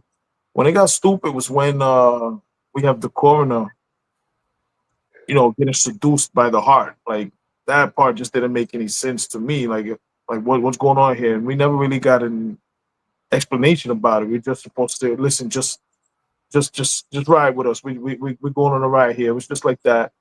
But like I said, I was loyal to the Hitting. The Hitting is a movie I really, really liked. It was, and I just felt this is not Jason that we're looking for. This is not our Jason. I could pick it apart. I don't want to pick it apart because there were parts of the movie that I did like. I still watch it maybe once every couple years, because there's a lot of it that I did like, but it's just not what I was looking for. And it's like I go to get pizza, somebody gives me freaking Helios. Well, no, not even alias. I'm talking something completely different. They give me a freaking egg roll or something. That's not what I had to pay for. You know what I mean? So you're gonna eat the egg roll while you watch the coroner bite into the heart. I don't need egg rolls, bro. How many egg rolls you been eating, Gabe? Anyway. I just want to mention there. Just regarding Swift, I totally hear you. I totally get what you're saying. I will say they did explain that part because, like, they did explain that Jason was a Deadite, which obviously we never read all the whole Necronomicon, but that was in the novelization, no? It was a copy of the Necronomicon, which shows that there must have been a spell because Jason's not just a Deadite; he's a super Deadite. So there must be some evil about him that hasn't been explained throughout the history of Evil Dead or Jason Goes or any of the Jason stuff that have or might just remain a secret for as long as the movies exist. So I do like that, Gabe. I like that take, by the way, Gabe. Interesting. I didn't like Jason versus Freddy. Super. Now we have problems, and Nemo says it too. Super. We got to fight. Like. Oh man, I did like Freddy versus Jason. I liked it. Yeah, me too. I liked a lot of things that they did in it. My favorite final girl is in that movie. Yeah, Laurie Campbell, Monica, right? Freddy got son. Monica Killa. Right. I'm seeing her in a couple of months. Yeah, dude, I really enjoyed Freddy versus Jason. I think that's another one of those movies. Killer B, what do you think of that film? I want to get your take on, and Sammy, both you two. Freddy versus Jason. I love it, especially that cornfield scene. Jason walking with the fire. Love that scene. Love it. Absolutely love it. And Freddy, he got some great one-liners in that movie. Yeah. I love it. What about you, Sam? Yeah, I loved it too. I mean, of course, I feel like it was taken in a cheesy manner. You know, it's not supposed to be terrifying. That's the way I viewed it. It's not supposed to be scary, like just watching Freddy or just watching Jason. To me, it was like having the serious, stoic, quiet character with that guy who's got no filter whatsoever, just says anything that comes off the top of his head, and battle royale, and let's see who's going to make it. Like, I thought it was so unique and entertaining. Yeah. Absolutely. I just I have like to it a mention lot. this. I had Robert Englund cracking up because, like, once, like, we were talking about Freddy vs. Jason, and he was telling the story about when he came up with the line, "How sweet dark meat," and I said, "Well, I'm Jewish for me. For me, it'd be how sweet kosher meat," and he lost it. Robert Englund lost it. That's funny. Yeah. You guys like the Duke? Check out the fan film Voting Land of the Beast. It has Jason versus Bigfoot. What? Whoa. Okay. Okay. Wow. Oh, that's No taking, Rick. Thank you for that. Under the Floorboards. Bring up Jason goes down. Next time I'm on, I like it. I think there's something really untapped on that one. Definitely Under the Floorboards. I got you. We'll do. Let's see. I really like Freddy versus Jason because it felt like the 80s meets late 90s horror. Like Freddy and Jason era combined with the Scream, I Know What You Did Last Summer era. It was both styles clashes. And then it also happened to have Jason versus Freddy. Yeah. We've been waiting for that matchup for so long. I was about to say that too, Swift. Yeah. Yeah. 100%. So Killer B. Okay. What do we got over here, man? What else you want? What else are we discussing today? It's your birthday. Come on. We got to get some. I know there's a hot take somewhere in that crazy cerebrum of yours. Somewhere, maybe. I got a question for Killer B that'll spark something. Killer B, is there a standalone film, not just a sequel or a remake, but is there a standalone film or a 2 or 3 film franchise that you really like that a lot of people don't? That's a hot take. It could be like a standalone film too, or a oneer. That's a good question. That's a good question. I have to think about that for a minute. Okay, but I have to ask that. I do have a hot take. Oh, my GERD just started acting up. Give me a Pepsi. I don't think it's that bad. This is actually a part of a larger conversation that I was having. But do you guys think, or actually no, my personal opinion, I don't think found footage is its own subgenre. That's not too bad. That's not too bad. What would you say it is? Yeah. I'm interested to hear this. A hot take, but yeah, why? So like, if someone tell me the movie Quarantine, love that movie. If someone says, this film is a found footage film, it doesn't really tell me what the film is. Okay. When I think about Quarantine, it's a zombie film, basically. It tells you how it's shot, not what it's about.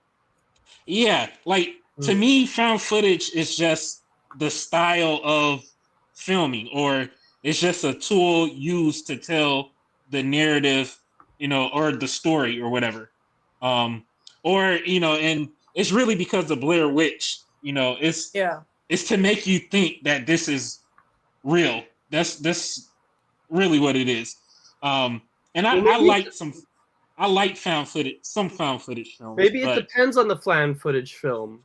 It depends. VHS is an ensemble of stories. So I would say VHS is the epitome of a found footage film. It's an anthology. Anthology. Have not seen it. So, okay.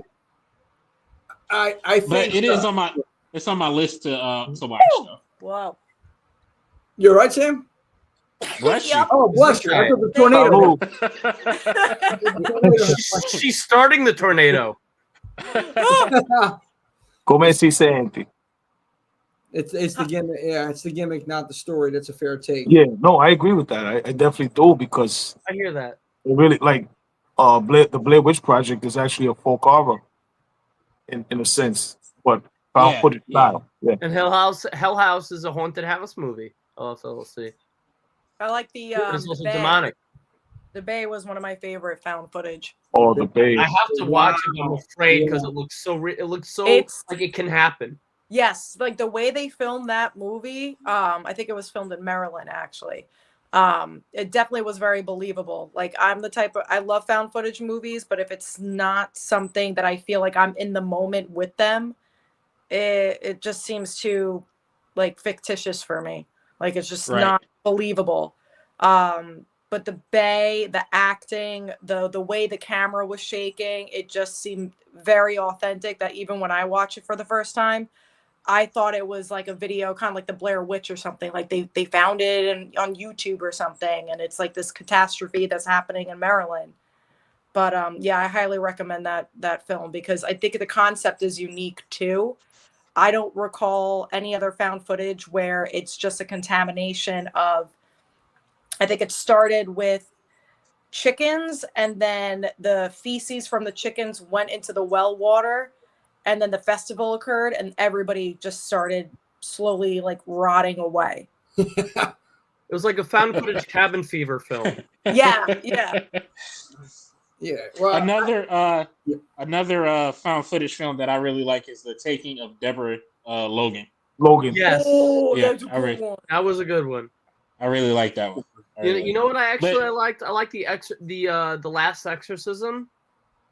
The first one.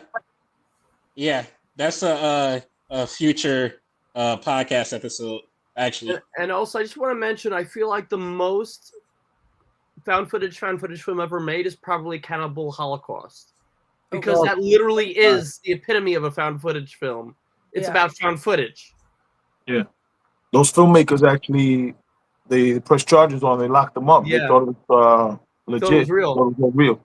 But they also, the director did get in trouble because they killed endangered species when they filmed that movie. They actually killed animals on screen when they made that movie. No. Oh man. Yeah, they killed a sea turtle and a monkey for real. Oh, wow. Sorry. Yeah, that's terrible. I mean, and you know what? As crazy as it sounds, there is islands or an island that's out there that it's a whole cannibal island. Like people on this island, bro. Wait, seriously? I read up. Yeah, no, seriously, there's not. I'll get Based you the on name that. of it. There's actually an island. I forgot the name offhand. Somebody, Tony might know. Tony knows. He's another encyclopedia here. Let's go Tony. visit. Let's go visit. We're not making it back. We're gonna be dinner for tonight. Also, public service announcement. Everyone, I'm rocking this T-shirt right now. It has the 2 best things in life. Right here, check it out. Pizza and horror movies, and this is some courtesy from show the shirt right here. The 2 best things in life: pizza and horror movies. Yeah. And I got it from the illustrious birthday boy himself, Killa B, man. And may only one of them be cheesy. Check them out. And may only one of those 2 be cheesy. Yes, 100%. But no. You know what? I kind of do like cheesy horror movies. True. Yeah, like Freddy vs. Jason. No, I wouldn't say that's cheesy. I think Freddy vs. Jason. Leprechaun. Leprechaun. Cheesy horror. Yeah, Eye for an eye, me dear. I killing. I lost me shilling. Oh man, fucking Leprechaun, man. Another one with the rhyming one-liners over it. Yeah, that thing. I mean, from jump it was cheesy. Like it didn't even wait to get to space. I mean, the whole damn franchise. He went to the hood and then he went to space. He's moving up. No, he went to space first, but I think Leprechaun in the Hood was one of my favorites. Oh my god, yeah, that was. I think Leprechaun Back to the Hood. Yeah, Back to the Hood. Yes. I like that one. Oh, man. This little freaking Leprechaun. But like when he was getting high at the party and like they were just like it was like so awesome. I cannot get over that. Yo, Nemo, lucky you. You're in the city, so you're gonna have actual pizza, unlike where I'm at over here. Yes. Yeah, some of the best pizza I've ever had is $1 in the city. Get the hell out of here, bro. You know why? Those who's best pizza. That's what it is. You're saving money and you're getting pizza because it's a Jewish thing. Because kosher pizza is so expensive. It's like $6 a slice. It's insanity. You know we love you, Gabe. You know I'm just messing with you. I like that. I know. So let's see. What Simply Unique. I've been watching our movies all week just because. Why not? I was actually binging Zombie today. Oh, left mess. Was Zombie movies or Rob Zombie? Let me know. Yeah, but that's the only pizza, Rick. It's New York pizza. That's New York pizza, guys. Vin Diesel. Well, yeah, Vin's going there soon, Super. But already. Leprechaun and Jason. Yeah. Chinese food? Nah, come on. I'm It's only on Hanukkah. I like I have Chinese some good food, kung but pao Chinese chicken food doesn't like me. Listen, I It's think like Taco Bell for me. we got the best Chinese food besides California. Their Chinese food is off the hook. Yeah, I never They tried got it. some sick Chinese food out there. They have sick ramen out there too. Yeah. Oh, yeah. I go to the Love supermarket, ramen. I get ramen. What do you want? Chicken, beef, shrimp? I get ramen. Pork, And it's pork, cheap. pork. Oh, yeah. It's really something different, bro. That That's ramen. you're going to see why they call that crackhead soup out here, you know? Yeah, I'm thinking about the square block, baby. You put it in the boiling water. Yeah, it's That's what something I'm completely talking about. different. Yeah. That's so much sodium, that ramen. Oh my god. Well, that I one, don't eat that often because my blood pressure is already through the roof, most likely. At least it's minus the peroxide. At least it's not. It's without the peroxide. Oh, jeez. Killer Bee, what are we doing here? Oh, Tony, timeout, Killer Bee. Why? Oh, We got away from this, Tony. It's not man. just heroes. Come on, Tony. We do heroes over here. I need a hero. I need a sandwich for the rest of my life. Come on, man. This is what I we're think doing. Killer B said they call it hoagies. No, they call it subs, right? You said how about you? Yeah, subs. Subs. Okay. Subs. Yeah, subs. I rock with that. I can accept, excuse me, subs. I cannot accept hoagies. The word sounds so like yuck, like dirty. Don't they Don't they call it Sounds hoagie dirty. like week or whatever for Wawa? Yeah, it's hoagie. Oh, complete hero Hoagie Fest? Hoagie. It sounds just so country too. Where you going, Tim? I'm going to get a hoagie. No, I don't want no damn hoagies. Don't say hoagie, man. It's hero. Yeah, we do call it Hoagie Fest. But hoagie was a Wawa thing, from what I understand. That was their brand. That was their thing. That's how they branded that type of sandwich. And then everybody just started running with it. There is a place in Princeton called Hoagie Haven, and they got some yummy sandwiches. The same people who say hoagie probably also say choke the chicken. Listen, I know out in Jersey they got places called Stubworks. So Subworks. I know you saw those. You never seen that, Sam? Subworks. I live under a rock. This is my sounds like the Temu of Subway. Pizza, Minnesota. That's diabolical. I couldn't imagine. Oh my god. Oh. Look. Yo, let's talk to Killer B about some pizza, man, because this is his thing. This is his branded thing. Pizza and horror movies. Let's talk about that. What do you got to say? Educate us. Let us know. My favorite pizza? I just want to know. I want to know all about it. Talk to us. I mean, I like the local mom and pop shop pizzas more than the big name brand pizzas. Yes. But I mean, growing up, I just remember Friday nights pizza, Blockbuster. That was life. Yeah. That was life. So I love Blockbuster. So that was the fondness. That was your thing. Pizza and horror movies. Watch them together. Yeah. Amazing. It's like peanut butter jelly. Yeah. I mean, I don't like jelly, but marshmallow and chocolate. Hot take. Wait, we're all for the horror movie hot take. Now we're talking about it. Oh, I don't like jelly. I don't the like blob. jelly. The blob made him scared of jelly at a young age. Or I don't think he's ready for that jelly.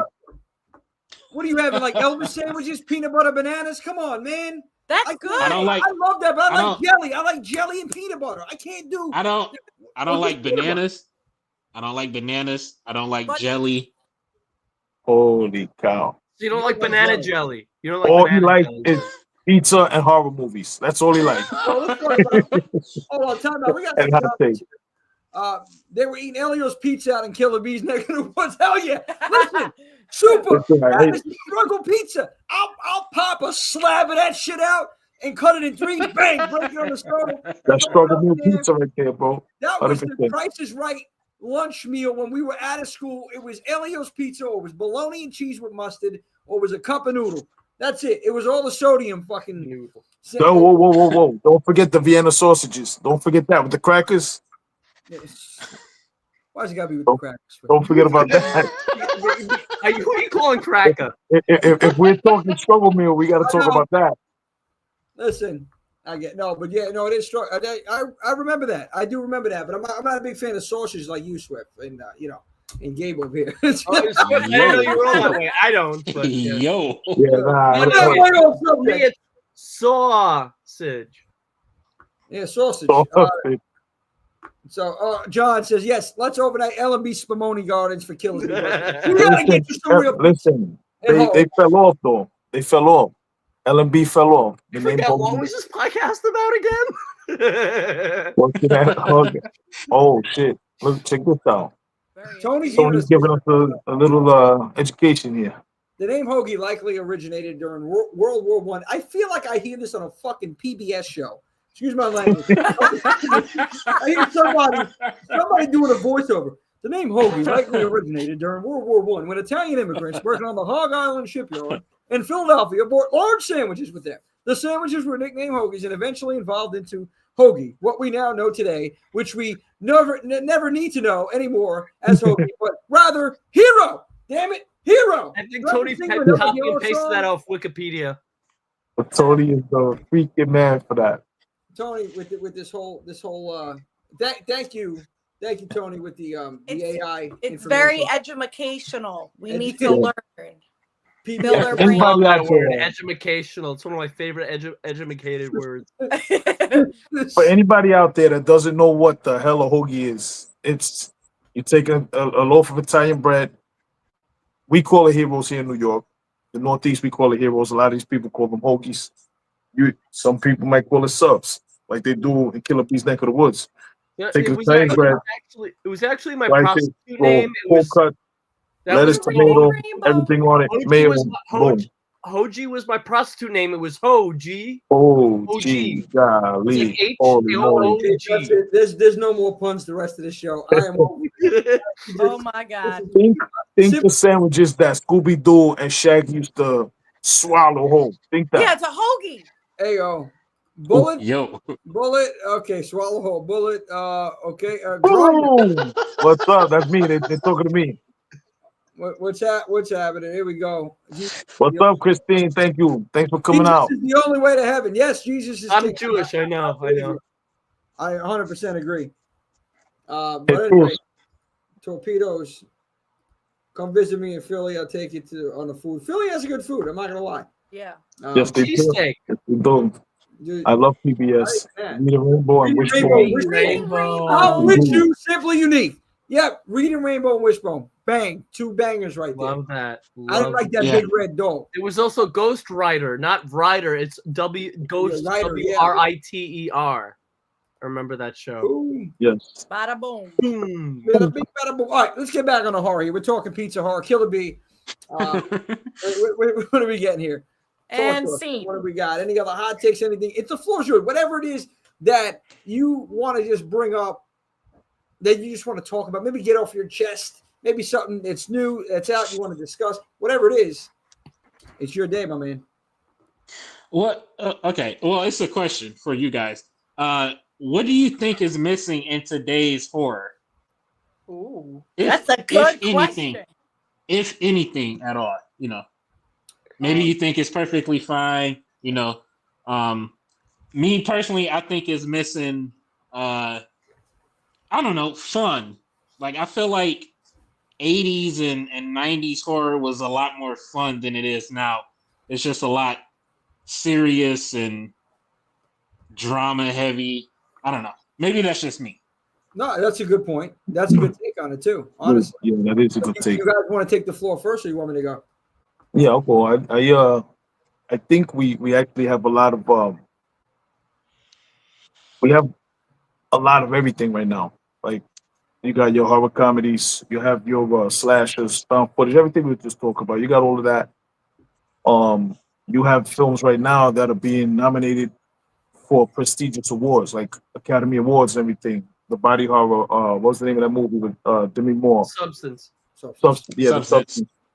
Substance. I think we got I think we got a lot of that. I think what we're missing now is and then you can counter this with Art the Clown, but we're missing new icons, new franchise icons. You know, everything right now is rehashing things that were good from yesteryear. You know, we're really missing the new icons. You know, Art the Clown is one exception to that. Hard but we're eyes. really- Hard eyes.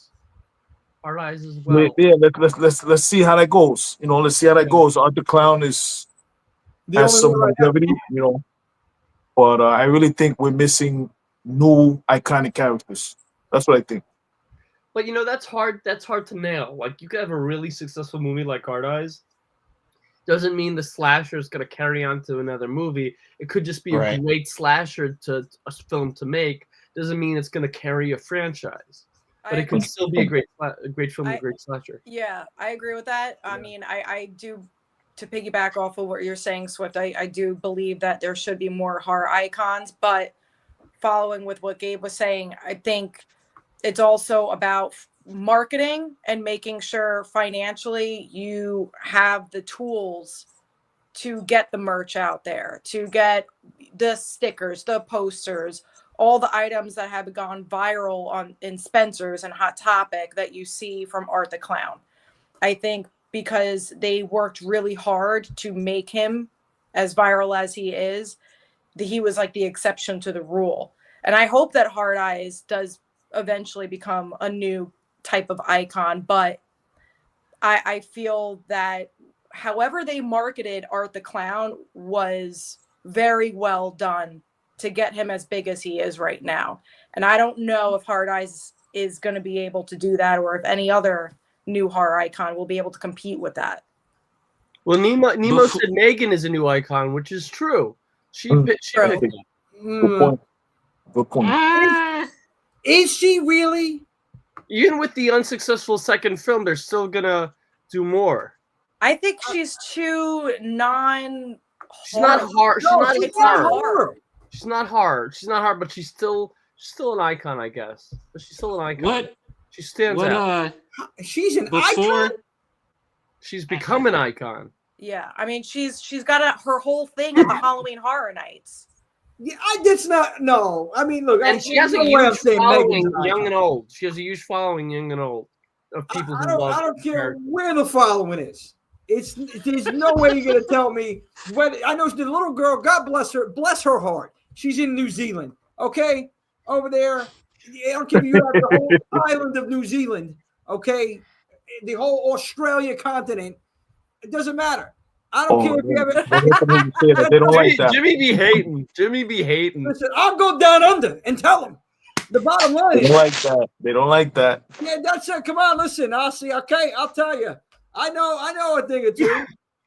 Okay, a thing or two about horror movies. I can't even do the accent that good. I No, was no disappointed disrespect. in that movie. I really had high hopes for it, to be honest. Which one? Megan. The first Nemo, one wasn't that Nemo, great. we're The not second one accounting was you, so Nemo. much better. We're The not second accounting one you, was Nemo. so much better. I gotta say this. Please, this shit has to stop. This is where I'm going on. Right. No, everybody, he's an icon. He's an icon. She's an icon. They're not icons. They're not. Just stop it. Like, seriously. And what is it? Because everybody is longing for that new Jason and that new Michael and that new Freddy that they're gonna try to. Oh, we got Hard Eyes. He's an icon. Oh, we got Megan. She's an icon. Because you want something. You want a new icon, but you're not getting it. You got Art the Clown. That's who you have. I got it. The clown's back. I got a hot around take. now. I got a hot take, Jimmy. Oh, I love hot takes. Jimmy. I can't take it anymore, Killer B. Get him, Killer. Get him, Killer. The last horror icon is Ghostface. Facts. That's not really a hot take, though. I agree wholeheartedly. Some people. I mean, y'all just named Art the Clown. Some people think that's an icon, and I can see why, but I don't agree. I think in the horror community, yes. To the masses, no. Same thing with Megan. Like, to the masses, I don't think Megan's that. But that's true. But like, because Art the Clown is more of a niche horror icon, sort of like Megan is too, even though she's not as horror as the other ones. Ghostface is what, like, everybody knows Ghostface. Everybody. That's iconic. That's Yeah. what iconic is, though. Yeah, yeah. But listen, you're right. No, he is. He is the last icon thus far. Okay. Now, Art the Clown, we'll see what happens with the fourth one. I think there is potential. If, you know, I love him. I think it was fresh, and with him and with Terrifier coming out, you know, fans got behind it after, you know, first one gained some momentum, but the second one and then the third one, and there's a core fan base there for that movie. You know, what Damien's doing, I give the man just a ton of credit, man. He's special effects genius. I love the guy. I love the fact he didn't sell out, and I love what they're doing with the franchise. I think Art the Clown is going to be added to the icon list ultimately after this fourth one. He's right there. He's right there. But that's the closest thing we got, because I don't want to hear nothing about these other movies. I don't. Oh, the black man, whatever, black phone, whatever the hell it was, with this guy and the freaking man, Ethan Hawke. No, this is not that an movie. icon. I was very disappointed in that movie too. But Really? I mean, I love the aesthetic. The Yeah, 70s vibe. Yeah. The aesthetic I liked, but I'm not one for backstories. I felt like there was just too much conversations kind of going on in a way, and I was hoping more so that it was going to be psychological than constant chatting about God only knows what. Whether It's called the Black Phone. Of course, there's conversations going on. But I thought like maybe they could do something like in their head or whatever. I know. Just messing with you. Simple Unique says, "Oh, great question, Killer B. I think what's missing is authenticity. It's so cheesy today and typical and predictable. That's why I love international horror. It's too watered down. It's not real horror now." I agree with that a little bit. This parts I agree with on that. Tony mentioned Victor Crowley, which I feel is an icon, but it's not as well known as even Art. I mean, Victor Crowley came out years before Art, but I think Art has more of a following than Victor Crowley. Yeah. No, Tony would love you. No, Victor Crowley's not an icon. He's not. Like, that word gets thrown around too quick, too often. I'm tired of hearing it. I really. And based on, Jimmy, tell me how you really feel. Based on what Adam Green said, there's going to be nothing to make Victor Crowley, no matter all of the things that he's got working for him that could be, utilized to become an icon. Based on what Adam Green said, he's not doing it. He's not doing another film that would take him to that superstar status. He's not going to do it because of some behind the scenes things. Well, Swift, I love that. Oh, yeah. But the Super just said here, the next icon is going to be Killer B. He's wearing that mask for a reason. I want to know the reason. I'm going to watch the film to find out the reason. Super, I swear, I was just thinking the same about Killer B, and then his name is Killer B, so 1 + 1 = 1, obviously. Hey, I didn't come up with the Killer B name. That wasn't me. No, you were given that name for a good reason. So we don't want to know. We don't want to know. No, we don't want to know where you got that name from. Killer B's a gentle giant, okay? If anybody's doing whacking around here, it's Gabe. I'm telling you, it's Gabe. He's killing me with these puns. That's what you're doing. You're killing me with these puns. If anybody's doing any whacking around, it's you. I kill. Oh my god, that would be a great idea. A horror slasher that kills with laughter. There you go. That's it. People must be tuned into this show. They put more body than Jason Voorhees. Punisher. Sorry. The Punisher.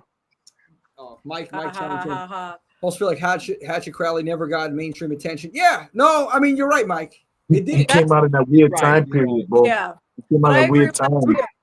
That's what what I was saying about the whole thing regarding the Art franchise is I feel very heavily certain that a lot of these movies that aren't super mainstream right now has a lot to do with the fact of marketing. Some of these movies you don't even hear because they don't have shirts, they don't have posters, they don't go to conventions. You know, I feel like in order for something to potentially become iconic, you know, you need to put yourself out there more. And if you don't do it, you're kind of, You're officially Jimmy's favorite host now. Well, I'm gonna say this, and Sam, I love it. You know, everybody has great points here today. What I'm gonna say in the '80s, you know, the reason why people got behind these killers, it was fresh, right? It was different, and it was original concepts. That, you know, as time progressed, you know, there's only so many different ideas we got. So they tried the closest thing, not the close, excuse me, the next best icon after the, you know, the big 4 or 5, if you want to throw Chucky in it. You got to throw Chucky in the mix. So, you know, Jason, Freddy, Michael, Leatherface, Chucky. The next big name was Ghostface. It was Scream in the 90s. And that's it. Like, there's nobody else. Art the Clown is right there. I feel like he's going to get there. But we don't have that influx of icons. We have an influx of original ideas nowadays, which I love. But I think what we're missing is simplicity sometimes. I think there's too much going on in some of the films. I think less is more sometimes. And I also think another thing that we're missing in some areas is story. So it's kind of like two-sided here. We're getting a little too much story, less just good old-fashioned slasher in some films, and the other side of it, we're getting way too much, you know, like story. What I'm saying, well, we're lacking in some stories. We need some sort of substance. I know it sounds confusing. I'm confusing myself. No, I get it, because it goes from like one extreme to the other, and there's like no happy medium anymore. I feel like that's what I'm saying. Like, I love simple, like the KISS system. Keep it simple, stupid. That's it. We need simplicity, and if you're gonna do story based, you know, you need to have a good story. If you're gonna if that's what you're aiming for, to get people hooked on the story aspect of it, you need something good and you need something original, and it's hard because there's a lot of things that have been done already. Like, what are you gonna do that's new? So, Jimmy, I got a hot take based on what you said. I actually prefer intricate over simple. I actually prefer intricate and deep and power, like very, very, even some people would call it convoluted, but I like the word intricate. I like those type of horror films. Yeah, no, that's true. I mean, hence, like Saw, your love for Saw. Yeah, I love the because Saw. it's very intricate. Yeah, there's reason behind. Ongoing storyline, timeline with different storylines that interconnect, and it's very deep and there's meaning behind it, not just an intricate story with a lot of characters. There's meaning behind it, so I always love that. Speaking of Saw, I think Jigsaw is the last iconic character in a horror film. Yes, I the last, I would say yes, and I personally don't even consider Saw horror. I consider it more psychological thriller. Then again, that's a subgenre of horror in a sense. So, Jigsaw being the last. He's not a slasher. He's a horror icon. I didn't say. No, I know that's what I'm saying. You didn't say slasher. Yeah. Yeah. Explain to Jimmy. He's not saying he's not a slasher, but he is a horror icon. Yeah. No, I agree. He's a horror icon because that's that's why we didn't include him in the slashers. I really actually enjoyed Saw 10 over a lot of the other movies. A lot of people did, including me. Yeah. I think it was really well done. Yeah, telling the story from his point of view and showing the most human part of him of the entire franchise. Yeah, no, it was well done. I think they're making 11. Where I'm hoping they're still doing it, because now that Blumhouse bought it, we don't know, because Kevin Greutert, who was supposed to direct 11, was not involved in the transfer, so he hasn't been told about it, so I don't know where they're going, because Kevin was supposed to direct 11, so I don't know what their deal is with it now. Yeah, I thought the rumor was they put it on pause for a while. Yeah, but they're still doing it, but I don't know what they're doing. But we got James Wan back on the case, so yeah. So, all right, Killer B, one last hot take or subject you want to throw out there before, because just realized we hit the 2-hour mark. People are, I know I'm enjoying this, but I don't want to go a little bit too long. I don't know. You got to give me a second. Give me a second. Take your time. As John says, bring out the roach No, John. Sammy's not. It's not happening. For you, John. Yeah, no, that thing, no. Am I missing something? Yeah, you missed it. Please. Gabe wasn't here for it. Yeah, but we don't need to show him. It'll be quick. 1 second. Oh God. 1 second. Johnny boy. Johnny boy. I'll give you 5 seconds. I'm that generous. Oh, boy. I got one more question. Yeah. Indeed. Let's do it. Will we see a horror film win an Oscar next year? I hope so. I hope so. Yeah. Next year. So that would be 2027 The movies that came for out this year. 2026. Oh, the movies that came out this year. Okay. Yeah. Sinners. I feel like Sinners is definitely going to the Academy Awards. What about Substance? I think Substance so. was already was run Yeah, through. that was It was last. It won some awards, but didn't win the Best Actress. I say Sinners is going to win best costume design. Mm-hmm. I think it's going to probably win best music. Oh yeah. Oh yeah. Probably makeup. I think it's probably going to clean up. I really think do. so? I agree. I highly agree. That's one of my favorite films of the year. I think a lot of people in the industry really, really appreciate it and what it's done. Like, I don't know if you guys know, but forgive me, I don't remember their names right now. My retrieval skills are shoddy right now. But the man and woman, I forget their names. I can't think of it. I know their names. I can't think of it right now. That are running Warner Brothers. They had a foot in their ass. They were about to get out of there. They were about to kick them out of there. And they really redeemed themselves. They came out with, before that, this is something that's not horror, but it's Minecraft, the movie. They Killa business for Warner Brothers. And then a couple weeks after that, Sinners came out. We all know what that did.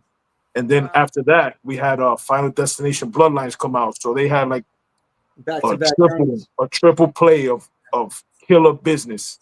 So now they're being heralded as the saviors of Warner Brothers and everything like that. And a lot of people in the industry are really fond of Sinners and what it represents. You know, a real movie that happens to be a horror movie, but it's a real movie, real story, you know, great acting.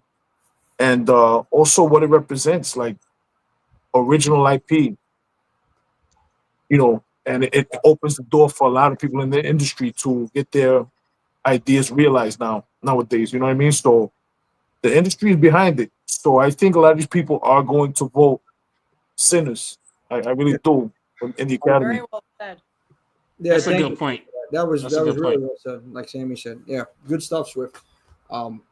Yeah, I agree. You know, Sinners was phenomenal, and how it blended vampire lore and tropes, and also, you know, substance, real, true, like a true story, Jim Crow South, and it was like a timepiece with horror elements. It was so well done.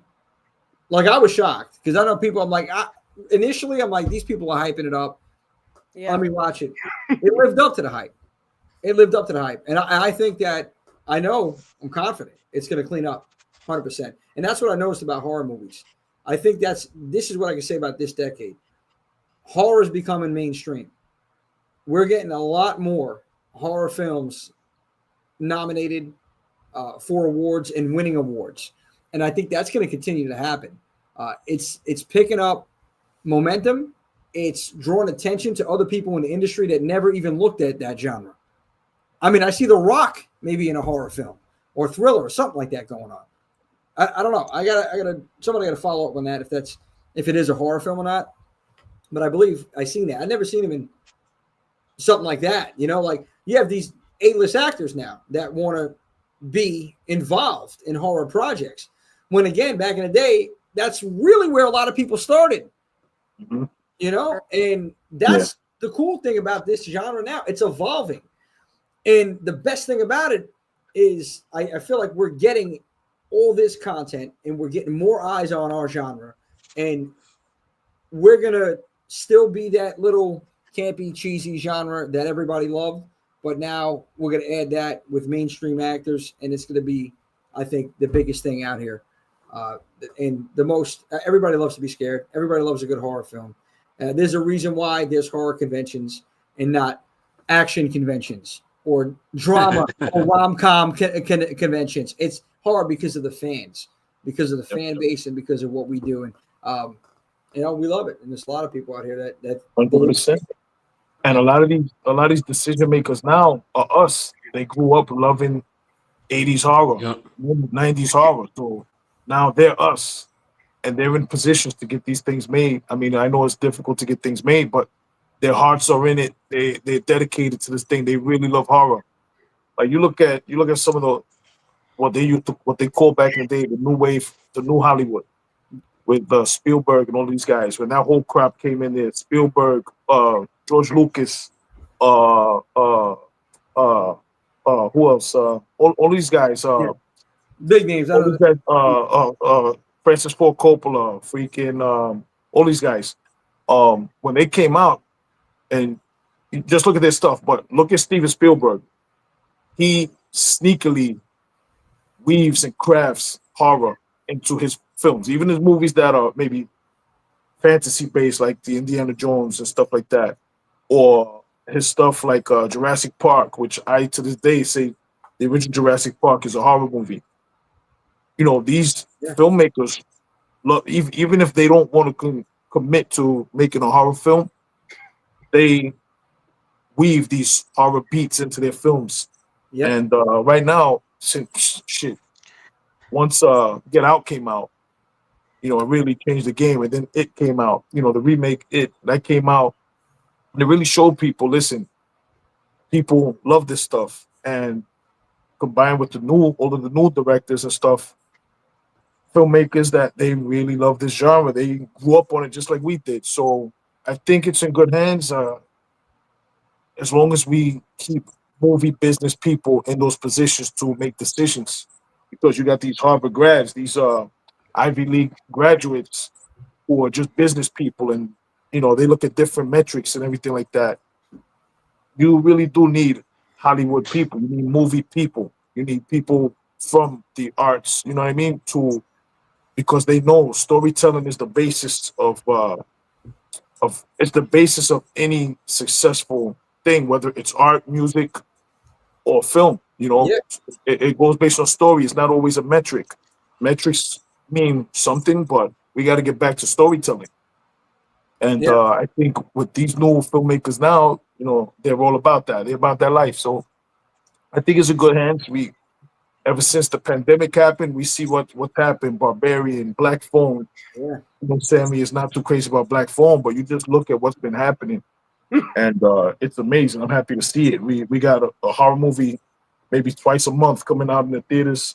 There was a point this year where it was coming out every week. But right now it's slowed down a little bit, but there's a constant influx of a constant flow of content for us to consume, and it's a great time, especially for us horror fans. We had a little rough spot, like from maybe 2009 when the paranormal craze jumped off. Sorry, Nemo, love you. From 2009 to about 2017, it was a real rough patch for horror fans. You know what I mean? Everything was paranormal, and it was kind of weird. But we started kicking ass in the last maybe 10 years. Actually, from 2017, Get Out. 2017, Get Out, and we're on fire. So, I think we're in a good spot. So well said, man. Great points as well. Great points across the board. There for a bit. No, dude. You never. I'm happy you took the floor, man, because when you and I speak, you have a lot of great points, and a lot of times I feel like you don't get it out on the show, and I'm glad to hear today you're getting some of these thoughts out that we had spoke about prior. So you're just super knowledgeable about this, and you have good insight on this genre, man. And I agree with everything that you're saying. And same thing, even Simply Unique had brought this up as well. I agree. I think that's 10,000 if my math is correct. 10,000% with you on what you're saying. Swift and Swift Super said great point. Nemo says boo Swift, of course. Paranormal Nemo. That's Paranemo. East Coast Creep says wait. The Rock is going to be in the remake of Christine. He's playing the car. Oh, Morty. What's up? Surprise. What's up, What's up, East Creep? How you doing, bro? Yeah, I hope the continuation of all this like horror movies that are just super mainstream right now just continues, because I feel like for our age group, we are like the legacy to keep carrying it on from the 80s, the 70s, the 60s, the 50s, because you're just seeing the evolution of horror continuing to grow. And like, I'm not trying to knack like drama and rom-coms or action movies, but I feel like with the horror film industry, there's so much diversity now that it's become difficult to have like an individual unique concept, but people still keep going. They still keep making more, which is great. And I hope we continue the legacy of everything that we grew up on watching our family and friends, teaching us and like instilling in us. So we got to keep pushing forward. So I'm glad that they're coming out with horror movies like twice a week or twice a month. Yeah, 100%. We need something to do when we're eating our pizza. Come on, let's go. Come on, Killa, you know what I mean? See, great conversations get started on this show. Killa B, great topics, insight from all three of you, Gabe, Swift, Sammy. Good stuff over here. Some of the people chiming in the chat. I appreciate everybody. Sticking with us this long as always. Like we go normally about 2 hours. We're a little pushing, but I want to give Killa B the floor as well, man. If there was any thoughts on this and anything else that you want to throw out there today. No, just thank you for having me on. Thank everybody for the birthday wishes. I really appreciate it. The horror community is really loving, and that's one of the things I love about the horror community. And I love all you guys. You guys are great. Oh, we love funny you, and entertaining. Thanks, man. We love you too. And I had fun. I had fun doing this. That's the most important thing, man. I tell everybody, with this show and Swift, we talked about this even when we were at one of the previous events. Like people, you brought this point up, Swift. People forgot to have fun after the pandemic, and that's what I think we're providing. I would like to say we're providing or trying to provide everyone with when you come out to the event or when you're on this show, when we're talking. It's just about having fun, about talking about things that we love and just having a good time. We may go off the road, as you see, those that tune in. We may talk about things like ramen soup and peanut butter and jelly and hoagies. And I'm not mentioning that. We don't need that word in our life, baby. We don't need that word. No, that's not happening here. It's heroes. Okay? Mariah was singing about it. When a hero comes along with enough, whatever. Anyway, the bottom line is, what I'm saying is we have fun. And that's what it's about. And I'm glad everybody, tuned in. Math Jungle. Great episode. Appreciate you. Jungle, thank you. Sticking in there. Tony, as always. Nemo, love the episode. Always having fun with you. Hey, I appreciate you too, Nemo. Nemo's out there at the clubs or the lounges, and she's over there on karaoke singing a horror theme song because she's watching the show simultaneously. Like, yeah, I want to sing the Halloween theme. How do you sing that? Listen, everybody. Nemo is the best bartender in Brooklyn. You heard it here. Go check her out at Frida Brooklyn. Best food, best music, best bartenders in the business, and they're all horror fans. Nice. Gotta go there. We gotta have an event over there or something. We really do. Killa B, Nemo says. Killa B, happy birthday, brother. Thank you. I have to be honest, I hate podcasts, so I avoid them. But I was told about it, and I was like, okay, let me check it out. So I came on. I'll be back on a lot more. Great. Thank you for having me. Oh, you're the best. Simply unique. You're the best. And if you like this, you got to check out Killa B, the Killer Point of View podcast. They drop new episodes every Tuesday. Anywhere you listen to your podcast, it's a real fun thing. It's a real fun podcast. It's funny. It's informative. It's some great opinions and everything. And you got to check out my boy right here, Gabe. And it's Symbolistic Cynicism at the Indie Escape Network. You got to check him out. He usually runs on How often, Gabe? Wednesday. I know it's Well, I Wednesday usually night. do Wednesday nights, but I'm taking a hiatus just because of a crazy schedule. But I just spoke to Jen Soska. I'm gonna schedule the Soskas probably in November. I'm probably gonna continue my shows in November. Okay. In a few months, but I'm gonna have the Soskas on. I'm gonna talk to Josh Stolberg from the Saw crew, the Saw screenwriter, about having him on when I see him in LA. I'm gonna have some. I spoke to the Scary Movie Cast the other day at Abracadabra, New York City, about having some of them on, and Felissa Rose. So I'll see who I can get on, and I'll keep you guys updated for sure. Awesome. Definitely let us know. Sure. And Killer B, you're dropping live every Tuesday. What do you got going on Sundays and Mondays? Sundays I got Creative Kills, and Mondays is the Killer Music and Horror. And in 2 weeks we got a new show on YouTube. It actually has something to do with what you said, Swift, about how Steven Spielberg be weaving horror in different stuff. We got a new show coming on YouTube called Hidden Horrors. We talk about movies that's not horror but have a lot of horror elements. So we talking about Jurassic Park, Pirates of the Caribbean, Seven, The Prestige, Harry Potter, Twilight, a lot of different stuff. That's awesome. You guys are killing it. No pun intended over there, man. I'm loving what you guys got going on. Definitely got to let us know when's the first episode dropping for that. 2 weeks. 2 weeks from today. 2 weeks from today. A lot on of YouTube over there. On YouTube, Killer Point of View Network. Got it. Yeah, no, definitely, man. I'm excited for this, man. You guys have a lot of good. I can't wait. I forgive Ashley a little bit. I understand. I'm trying to. I never met her in my life, but she just took a big dump on 80s horror. Okay, that's not all. That's not all. There's a lot more where it came from. I'm trying to understand. Everything is subjective. Entertainment. I don't. We got to get on the show. We just. I'm afraid. Really afraid because I might have to have you in here with the blood pressure machine right near me simultaneously. But we argue all the time about it. Trust me. Listen, it's all love. I appreciate you guys. You guys are doing some good shit or good stuff. Excuse me. I'm trying to keep it a little more PG because sometimes we have kids watching. Good stuff over there. Gabe, great as well, man. Always, man. I love you guys. I love you guys so much. Love you too, Twister. We got real quick some of the comments before we jump out of here. Swift, and thank you, by the way, for the plugs for them. You were a step ahead, man. As always, you got it in there. Appreciate that.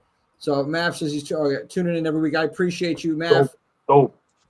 Mama Swift, great show. Always a good time. Thanks, Gabe, for the comic relief. Always. I appreciate that, Mama Swift. That's it. Had the Halloween soundtrack on CD.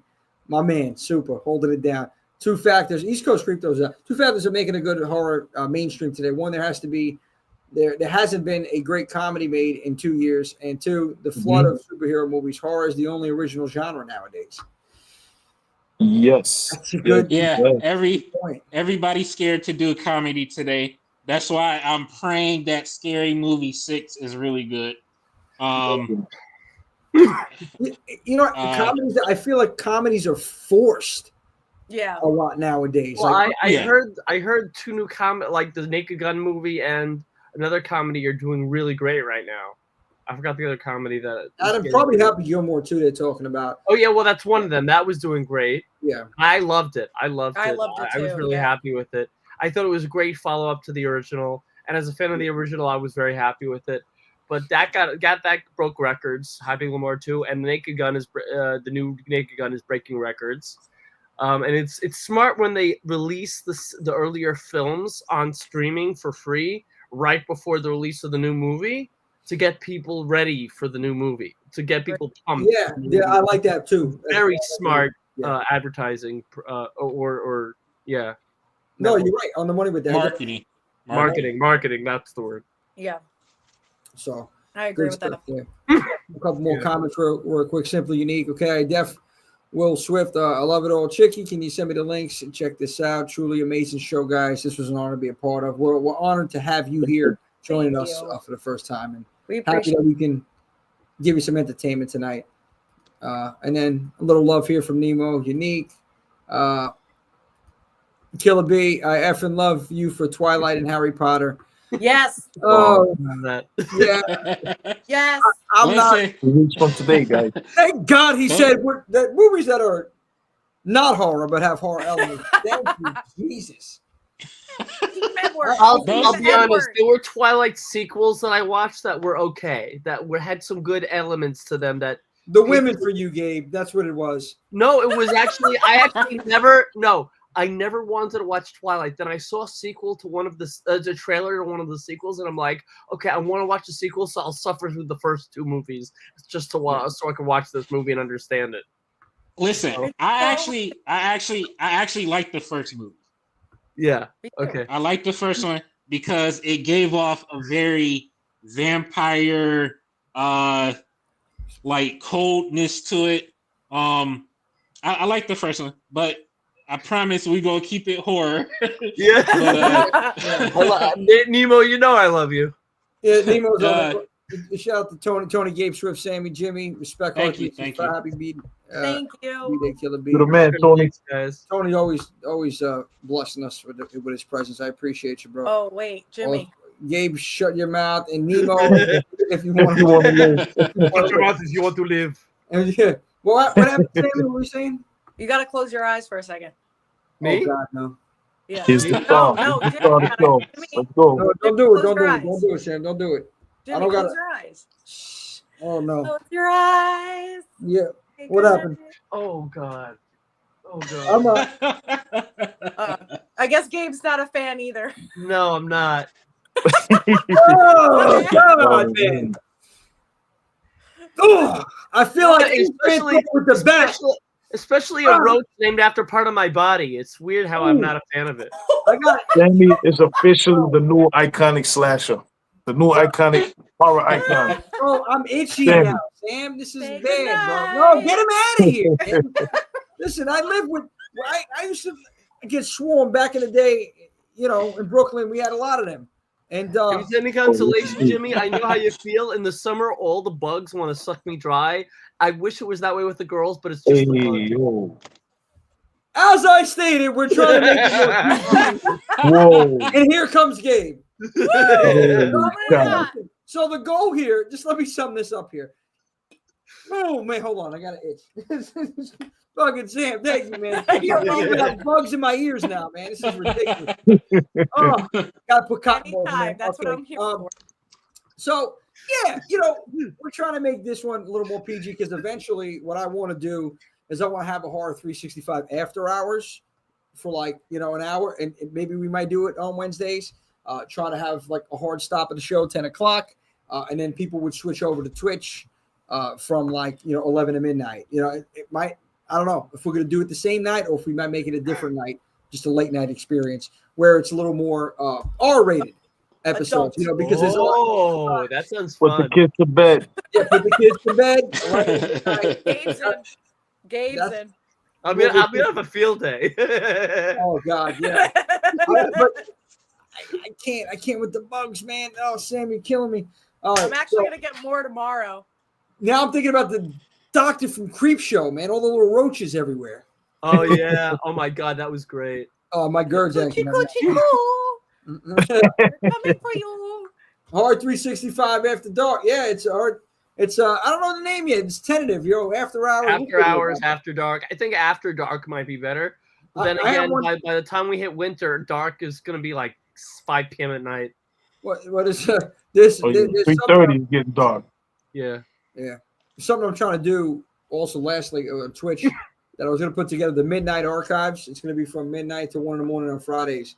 Don't know exactly. I'm still working out the format of that, but that's also going to be on Twitch, hopefully starting in September. But for Horror 365 for the team, definitely after hours discussion, more, again, R-rated stuff and content that people are talking about and in the community that, I feel like we should keep off of this because again, there's a lot of people. Sorry about that. No worries, dude. We're trying to move in that direction. Believe me, we still make it comical, but just the cuss words, keep it down. You got it. And the you know, It's my Tourette's. It's my Tourette's. I'm just kidding. No, that's right.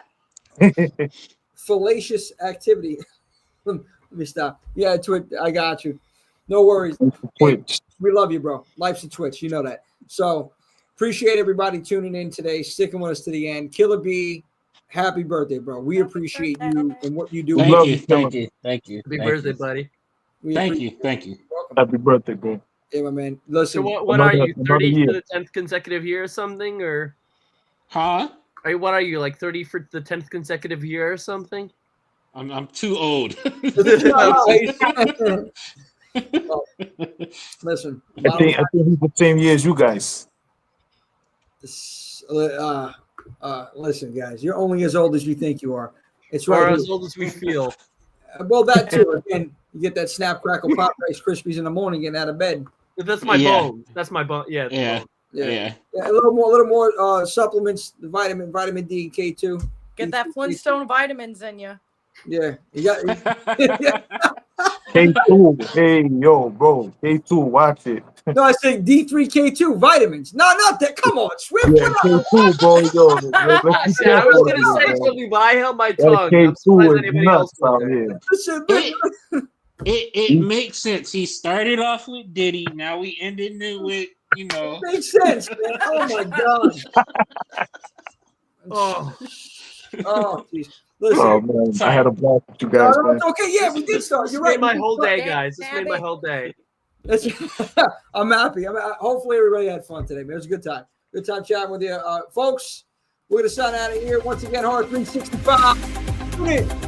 Come see us this weekend. Come see us at the Amir's Theater. Let's go. We're gonna have a party. We're gonna party all night long. Let's go. Let's do it. Come out dressed as your favorite vampire slayer. Come on out and hang out with Horror 365. We're gonna have the final girls on the case. Jimmy's gonna be on the case. I'm gonna be there. Gabe, I hope you're coming. I will try. Everybody come hang out with us. Come party, man. Jimmy, take you home. That's right, baby. That's a good stuff, Swift. Good plug over there. Fangfest, Summer Vamp coming to the Emmaus Theater this Saturday. It's all going down. If you're in or around Emmaus, PA, we're going to walk it out. We're going to be hanging and fanging with the fans that are coming out here, all the horrorheads. So make it on out. Tickets are super affordable. You're getting the experience. You're not just getting a screening. You're getting a show within a show. That's what it is. That's what we bring to Table Horror 365. It's going to be a hell of a time. We're screening Lost Boys, Fright Night.